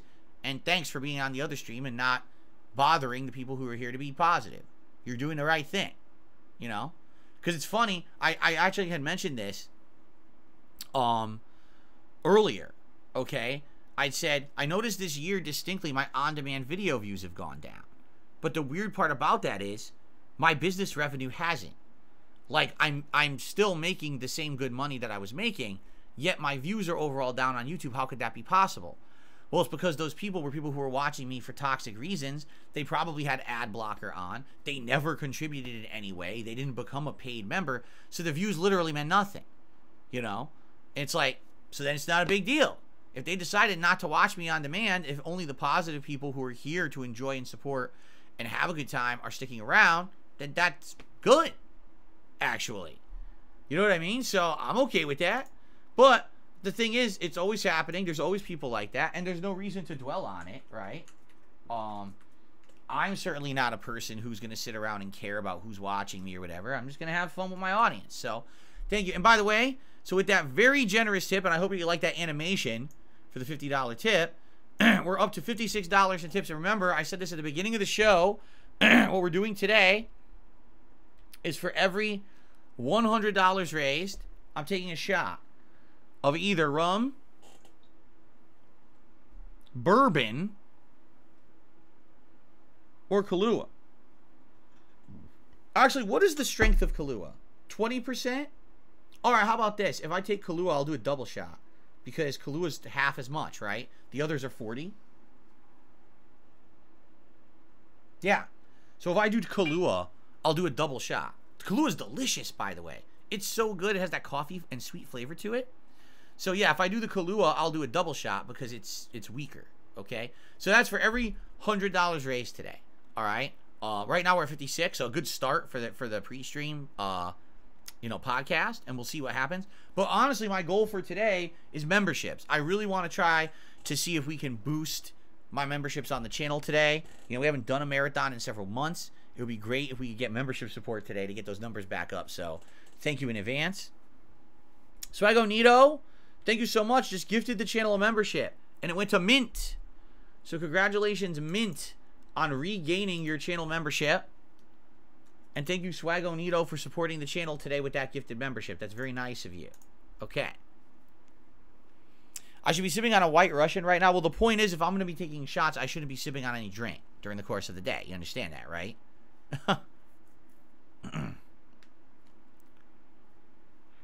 You don't get how I can have more memberships than viewers? That's very simple. I've explained this, but a lot of people don't get it. I'm very, very, very different from other content creators. Okay, why? I've been around for 15 years. I have a wide variety of viewers who like my content who are not the same group of viewers. Do you understand? So, for example, today, I'm going to have a certain group of viewers for a holiday special. Tomorrow, when I play Mario RPG, some viewers will be here, but we'll have a different group of viewers that'll actually be here, right? And then when I play a Street Fighter game, a whole different group of viewers come in. So even though on any given stream I'll have, what, 300 viewers? It's weird because it says I have 500. I never have this many. Let's say on a given stream I have 300 viewers, correct? But that's for that one game. And then different people watch the different genres that I watch. Overall, I definitely have several thousand people who enjoy my content. I wouldn't have, on a big playthrough like Alan Wake or something like that, I wouldn't have, 5, 6, 7,000 views on a video if that weren't the case, right? But not everyone watches everything. People, because I'm a variety streamer, people pick and choose the content that they choose to consume, and then they say, "Oh, I want to support it." Well, I'll subscribe, right? I'll subscribe, or I'll become a member. And so when you take a look at the situation, and you're like, "Oh, well, it says he has 472 members, but on average he only has 300 viewers." That's 472 members across all of my content. You understand that? All of the genres that I cover, all of the different kinds of streams I hold. That's not 472 members on this one stream. That's across everything. And representative of the amount of views that I get, it's probably a very small portion. Very small portion overall. Eternal Napalm says, if you get a $2,000 tip, would you take 20 shots? Here's how it works. All right, every $100 raised today in tips, I'll take a shot. Okay, if I get a bunch in a short period of time, I will take a few quickly. But there's absolutely no way I'm going to be taking 20 shots today. That's insanely unhealthy for anyone. That no one should do that in one day. I'm going to pace myself. As I said earlier, the point is to have fun and be a little buzzed and a little, happy, but also to put on a fun marathon. This is not about me raising money. It's about me putting out content for you. And if the whole thing is that the stream gets ruined because I'm drunk, then there's, no point in doing it, So, yeah, if a bunch of contributions were to come in fast, right, and people were like, hey, well, you do 20 shots. Well, no, I'm not going to. First of all, there's no circumstance I would ever do 20 shots. It's harmful. I'm not doing that, right? I don't know, you have to limit. Like, how many shots should you really have in an hour? 2 or 3? You probably shouldn't have more than that, right? You shouldn't be having an insane amount of shots in an hour. So I'd pace myself. Now, later on, I'm going to have food. That'll help as well, to negate the effect of the shots or whatever. But, we'll see. But the thing is, I'm telling you, I'm not expecting that at all today. Like yesterday, people actually showed up for the Thanksgiving event. I didn't even think they would. and they were very generous. So I guarantee you that that was probably the extent of what I'm going to get for this holiday weekend. You know, today, what I'm hoping for today is that by the end of today, it's as if I had done 2 regular gameplay streams. That's really what I'm aiming for. As long as by the end of today, it's the equivalent as if I had run 2 streams separate, I'm happy. I'm not looking for anything more than that. I just want to have a good chill day with you guys where we don't have to worry about set gameplay things or anything. I just want to have a good time. So, as long as it works out like that, I'll be satisfied. Okay?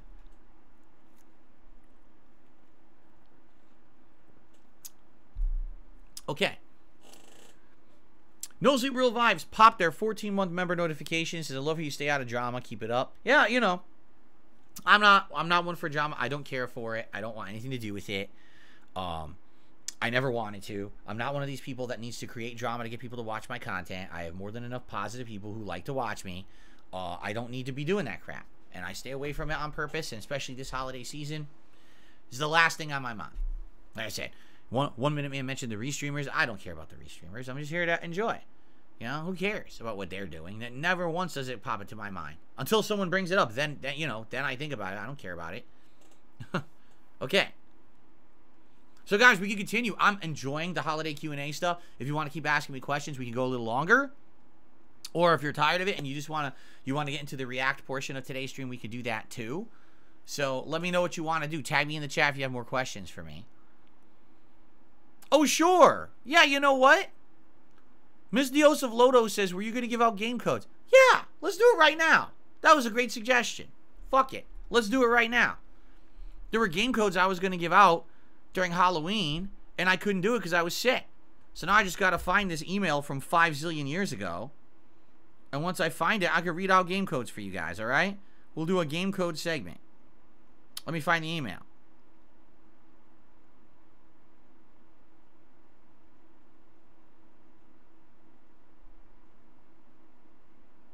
All right, here you go. You ready? Here we go. Get ready. I believe these are all Steam PC codes. All right? Remnant from the Ashes Complete Edition. WAK0A PH4MX AHXJ6. Swagonito, thank you for popping your 29-month membership notification. He says, thank you for 2+ years of entertainment. Stay positive. You as well. And thank you for the support. Ready? Up next, Turok 2, Seeds of Evil, Steam code. V5Z45 4956R G9ANT.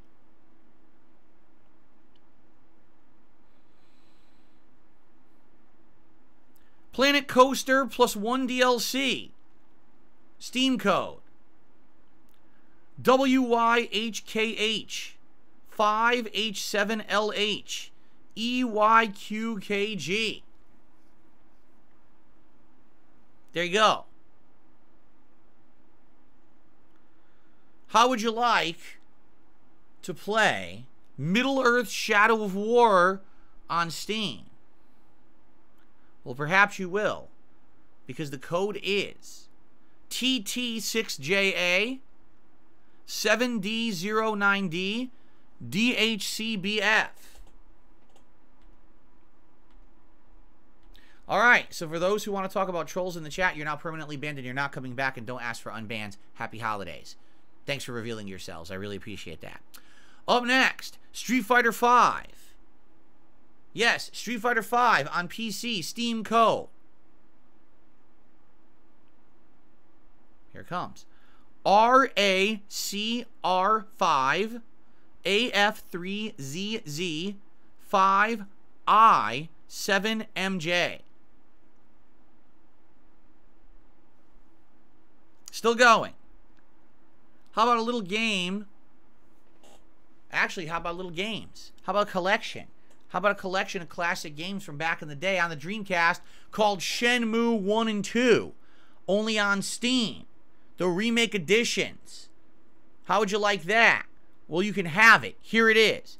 YH559 C6B9M IYE4X.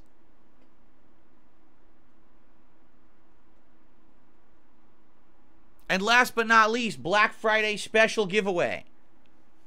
How about, arguably, a game that started a phenomenon across the world, a game that changed everything because it took a certain culture and made it way more recognizable and mainstream.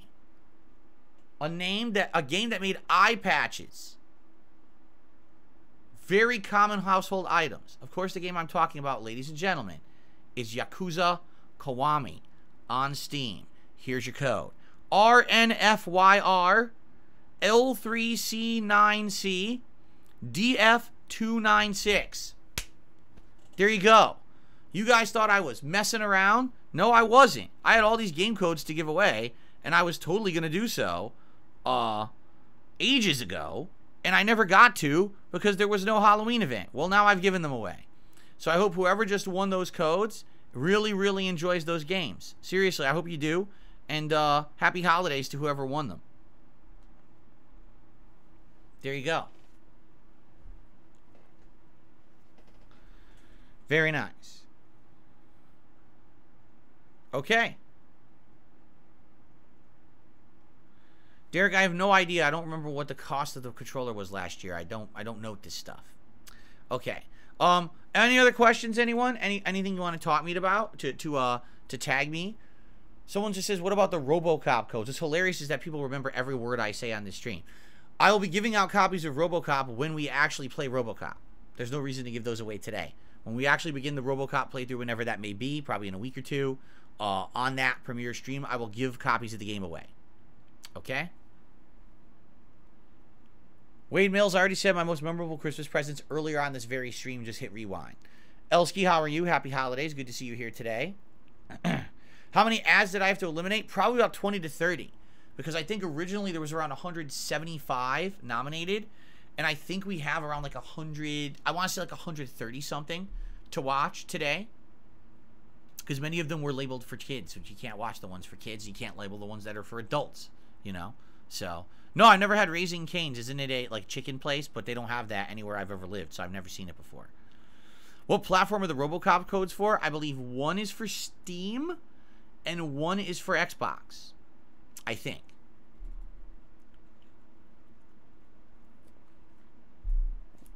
I've received a tip. A $2 tip from Big Turkey Enjoyer. Happy Thanksgiving to you and your family. I'm very thankful for everything you do. Have a fantastic Black Friday marathon. Hope you have tasty leftovers. We do. And we'll be eating those both tomorrow and Sunday. Today we got something coming for the Feasting with Phil episode later today. So that'll be fun. We're currently at 58. Remember, guys, every 100, I take a shot. All right? Every 100. So let's see how it goes.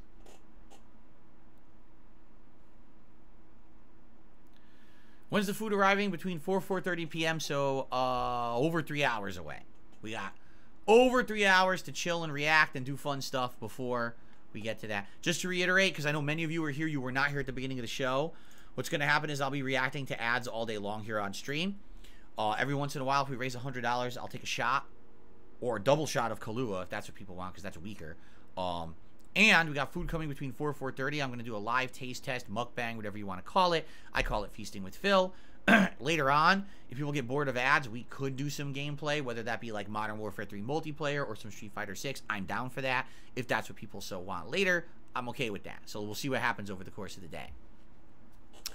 Eternal Napalm says, I'm watching your God of War Ragnarok playthrough on demand. I can't believe you got a huge bug during the ending and a big reveal. You have terrible luck. Yeah, I actually had to watch someone else's playthrough to see it. For those who don't know, at the end of God of War Ragnarok, there's a big mural that's revealed at the end, and it shows like a teaser of what's to come in the future of the franchise. And for me, it was completely blank and unrendered. It was just like bleh, blocked out. And I was like, what the fuck was that? I couldn't understand it. I was like, what is that? And everyone was laughing on the stream. They're like, dude, how did you get that bug and no one else? It's just my light.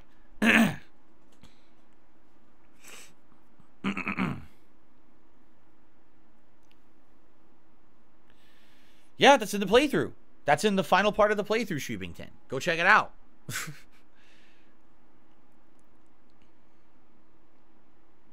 Any words of encouragement? Because King Cobra JFS lost his pet lizard. I'm sorry that you lost your pet lizard. Hopefully they turn up. I don't know what else to say. Will I go back and beat the last Mario Wonder Challenge stage? No, I don't care. Would I be open to have a talk interview for a video I'm doing on you? No, I'm not doing any interviews and not doing any crap right now. No, absolutely not.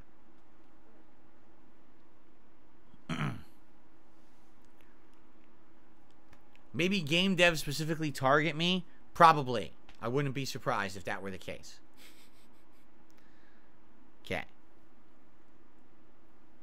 Derek is ready to react to ads.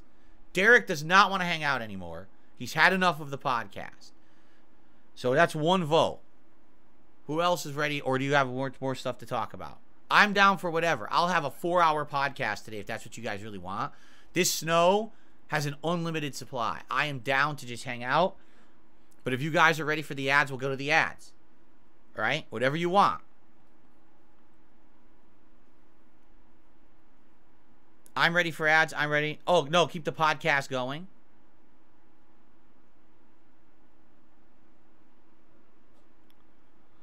Battleduck wants to restart the whole stream. Start over from the beginning. There you go. It's not a real Thanksgiving if you don't have deviled eggs. I love deviled eggs, but I don't think I've ever had them on Thanksgiving once in my life. I don't even recall that. No. Keep the podcast going. All right. Another 2 hours of podcasting. Sounds good to me. Did I ever see Simpsons ads where Bart plays retro games? No.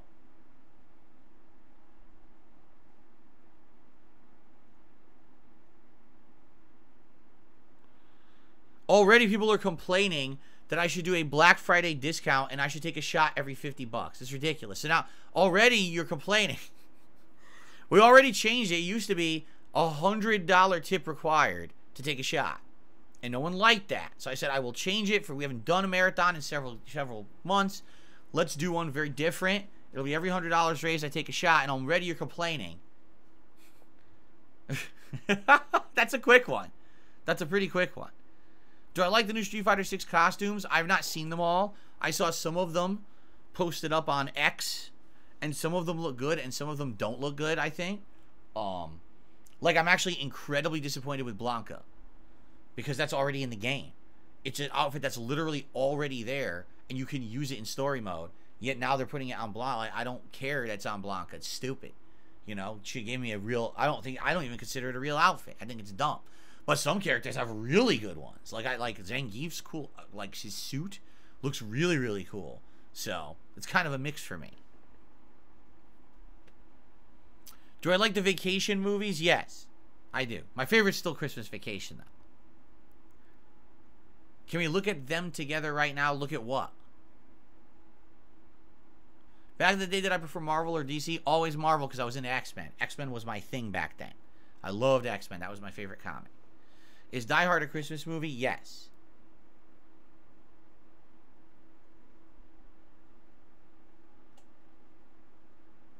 Do I like Jingle All the Way? Yes. Do a doorbuster for the drinks, $10 a shot? No. No, we will not do that.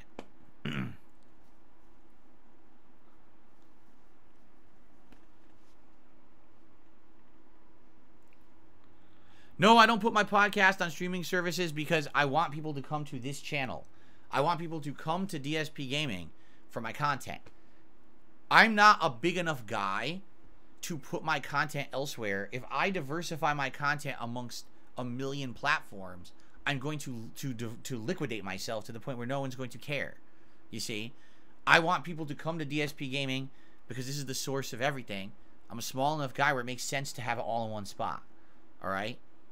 I actually think that it's been beneficial since I started live streaming full-time here rather than Twitch, because the streams are better, and the stream is here, plus the video is here, everything's here. The podcast is here, you know where to go for this. There's actually playlists. If you subscribe to this channel, you can subscribe to like the playlist of just the podcast and get notified only when the podcast goes live. They actually have podcast-specific playlists now, and you can do that. So there's no reason to be on another platform.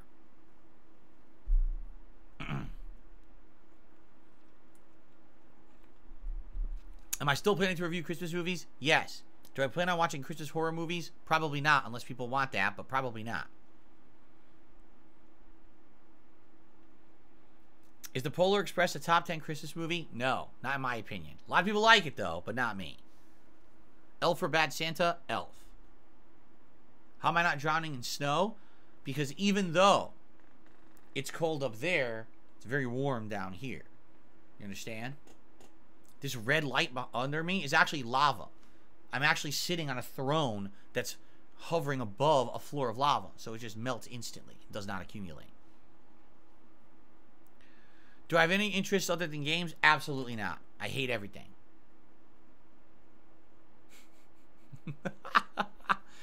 Good afternoon, Lucky Gremlin. How are you? Good to see you. Do I like the Santa Claus movies? Yes. Although I've not seen the more recent one. I think it came out last year. I didn't see that one.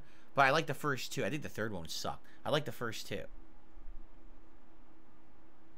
Christmas movie tier list. It's very likely we'll be doing that during the Christmas event. We'll see. Favorite Christmas pop song? Ready? It's a wonderful feeling, and there's love in the room from the floor to the ceiling. It's that time of year. Oh, Christmas time is here. Merry Christmas. Merry Christmas. Merry Christmas and Happy Holiday. It's my favorite Christmas pop song of all time. There you go. Yeah. Yeah. Welcome to the stream, Adam Outlaws. He just got home. He was cutting a couple loads of wood. How's your day? So far, chill. And that's the whole point. It's chill. I want a nice chill day today. Was it in sync? Oh, okay. I didn't even remember. I guess that's in sync. I don't know if that was in sync or Backstreet. Who knows? They're all the same. So I guess that was in sync, I'm being told. I have a good singing voice. Well, thank you.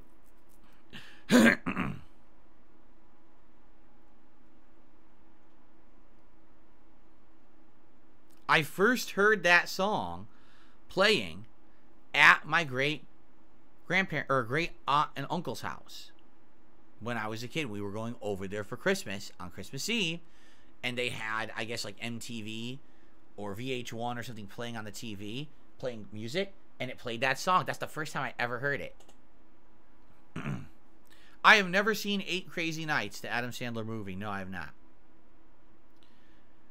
Do I remember the Batman animated series Christmas special? I'm sure I've seen it. I don't particularly remember it, but I'm absolutely sure I've seen it. I'm the next Justin Timberlake. Oh, no, I can't do that. Justin Timberlake got canceled. Didn't you hear that Britney put out her memoir book and completely destroyed Justin Timberlake? And now apparently everyone hates him, and even his friends in Hollywood will not speak with him. They're very upset with him. So I do not want to be associated with Justin Timberlake. I absolutely refuse. Absolutely not.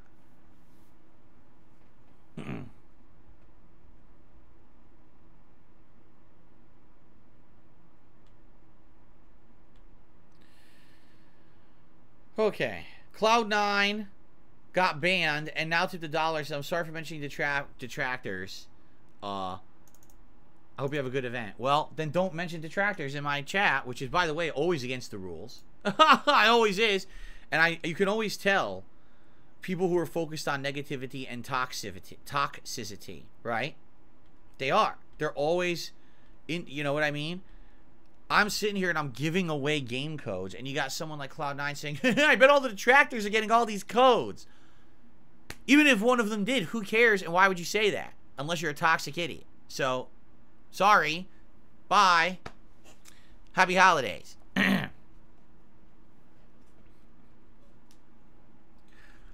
Okay.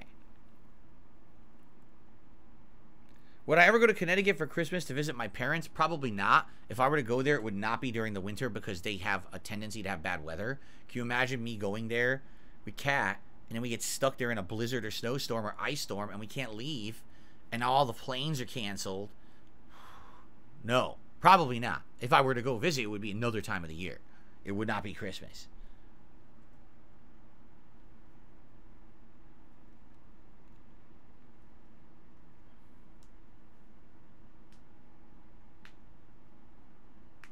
Denzel Washington or Morgan Freeman?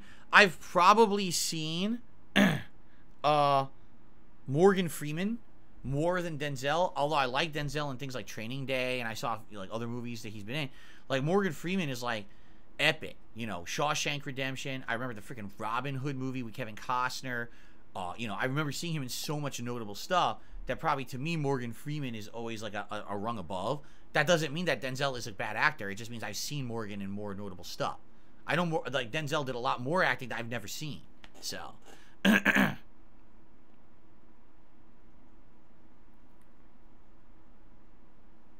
How bad is Connecticut during the winter months? Usually bad.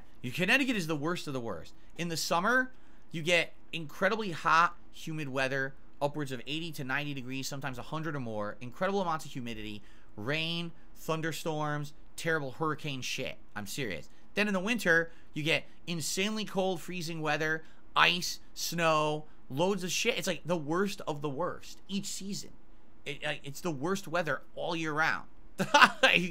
You never get a break. It's shit or shit. And it's funny because when I was younger, it used to be better. Like, you used to have in between seasons, like fall and spring were very distinct seasons to break up the extremes. Now they don't even get those anymore. Like, they call it that, but they really don't get. It's like right cold to right hot, and you're fucked in between. There's no good in between. Here, where I live in Washington, we get that moderate in between weather a lot, and that's what I like about being here. Is that we have the in-betweens. It reminds me of my childhood and having those in-between seasons that the East Coast of the United States doesn't even have anymore. It's gone.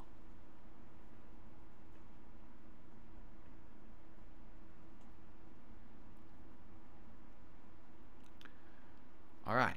David Portnoy says New Haven, Connecticut's the pizza capital of the world.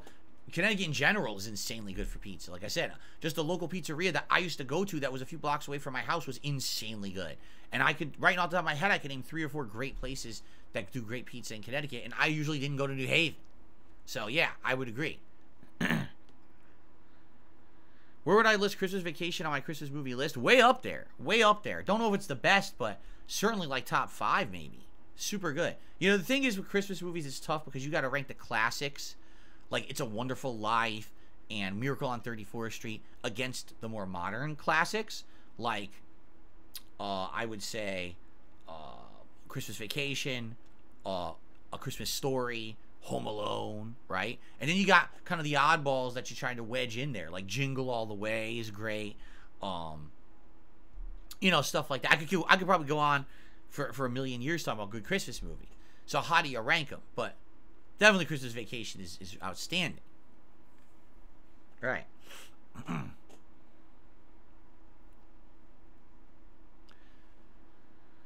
Does Washington have good pizza? No. Nope. There's only... The pizza that's good out here isn't traditional pizza. There's a deep dish pizza that's pretty good at a local pub chain. There's a wood fire pizza at the Rock Wood Fire Grill, which is another restaurant chain. And those are pretty good. But those aren't traditional Italian-style pizzas. They don't have that out here. You can't find it. There's one place that has it, or if they even exist, it was called Rocco's in downtown Seattle. But because it's so rare, they make giant pizzas, and then they sell them by the slice. It's incredibly expensive. It's like $40 to buy a large pizza there. Because it's a giant pizza with all these ingredients and shit. And that's more New York style. And that's the only more traditional pizza I've seen in the state. I've never really seen traditional pizza here.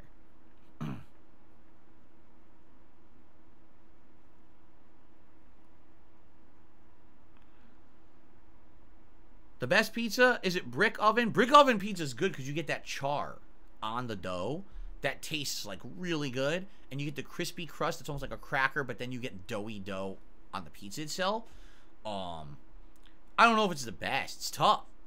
You know, I grew up with the more traditional ovens that weren't. They're not. There's the regular pizza oven, and that's great. Even that could be good. I don't know. Ever been to Pennsylvania? Ever been to Pennsylvania? I can't speak. Ever been to Pennsylvania or Delaware? Yes and yes. Pennsylvania, I went many times for tournaments and the like. Delaware, I've only been twice, and it was both a mistake where I made a wrong turn on the highway going somewhere, and I got stuck there, you know, getting lost. You having pizza for dinner? Awesome. Enjoy. I'm not telling you what I'm having for dinner because it's a surprise. Like I said, it's something the likes of which I have never done in my content. Never gotten food from this place before at all. So it's an original thing. It'll be interesting.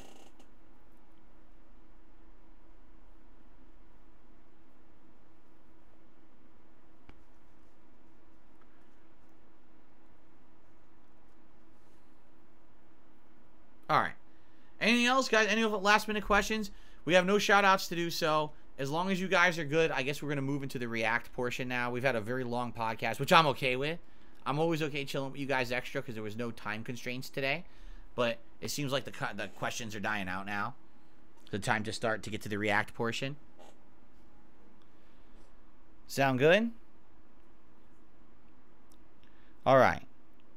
All right, guys. Thank you for a great podcast, an extra long one today. I hope that those watching on demand enjoyed the extra long show. It's now time to get to it. But what I would like to say is thank you all. It is now time to head into that very special holiday season. The season of caring, sharing, and giving. The season of fun and festive. Oh! Also cold temperatures out there. You got to be careful. If you go out there, be prepared. But, yeah. It is that time. Oh, shit. Oh, my God. Oh, I'm just kidding. I knocked over the Kahlua bottle, but it was closed. Don't worry. Anyway. It's time for that time of year. I hope that you guys will join me all month long for the festive fun here on DSP Gaming. For React content over on DSP Reacts. It's going to be a good one. Also, for today's marathon, of course. But good stuff. Tomorrow, I'll be here to tell you all about how the marathon went and go from there. I thank you all. Thanks, everyone. Chill day of fun. And I wish you all the best. Happy holidays. It's finally time to actually say happy holidays to everyone. And I'll see you all soon.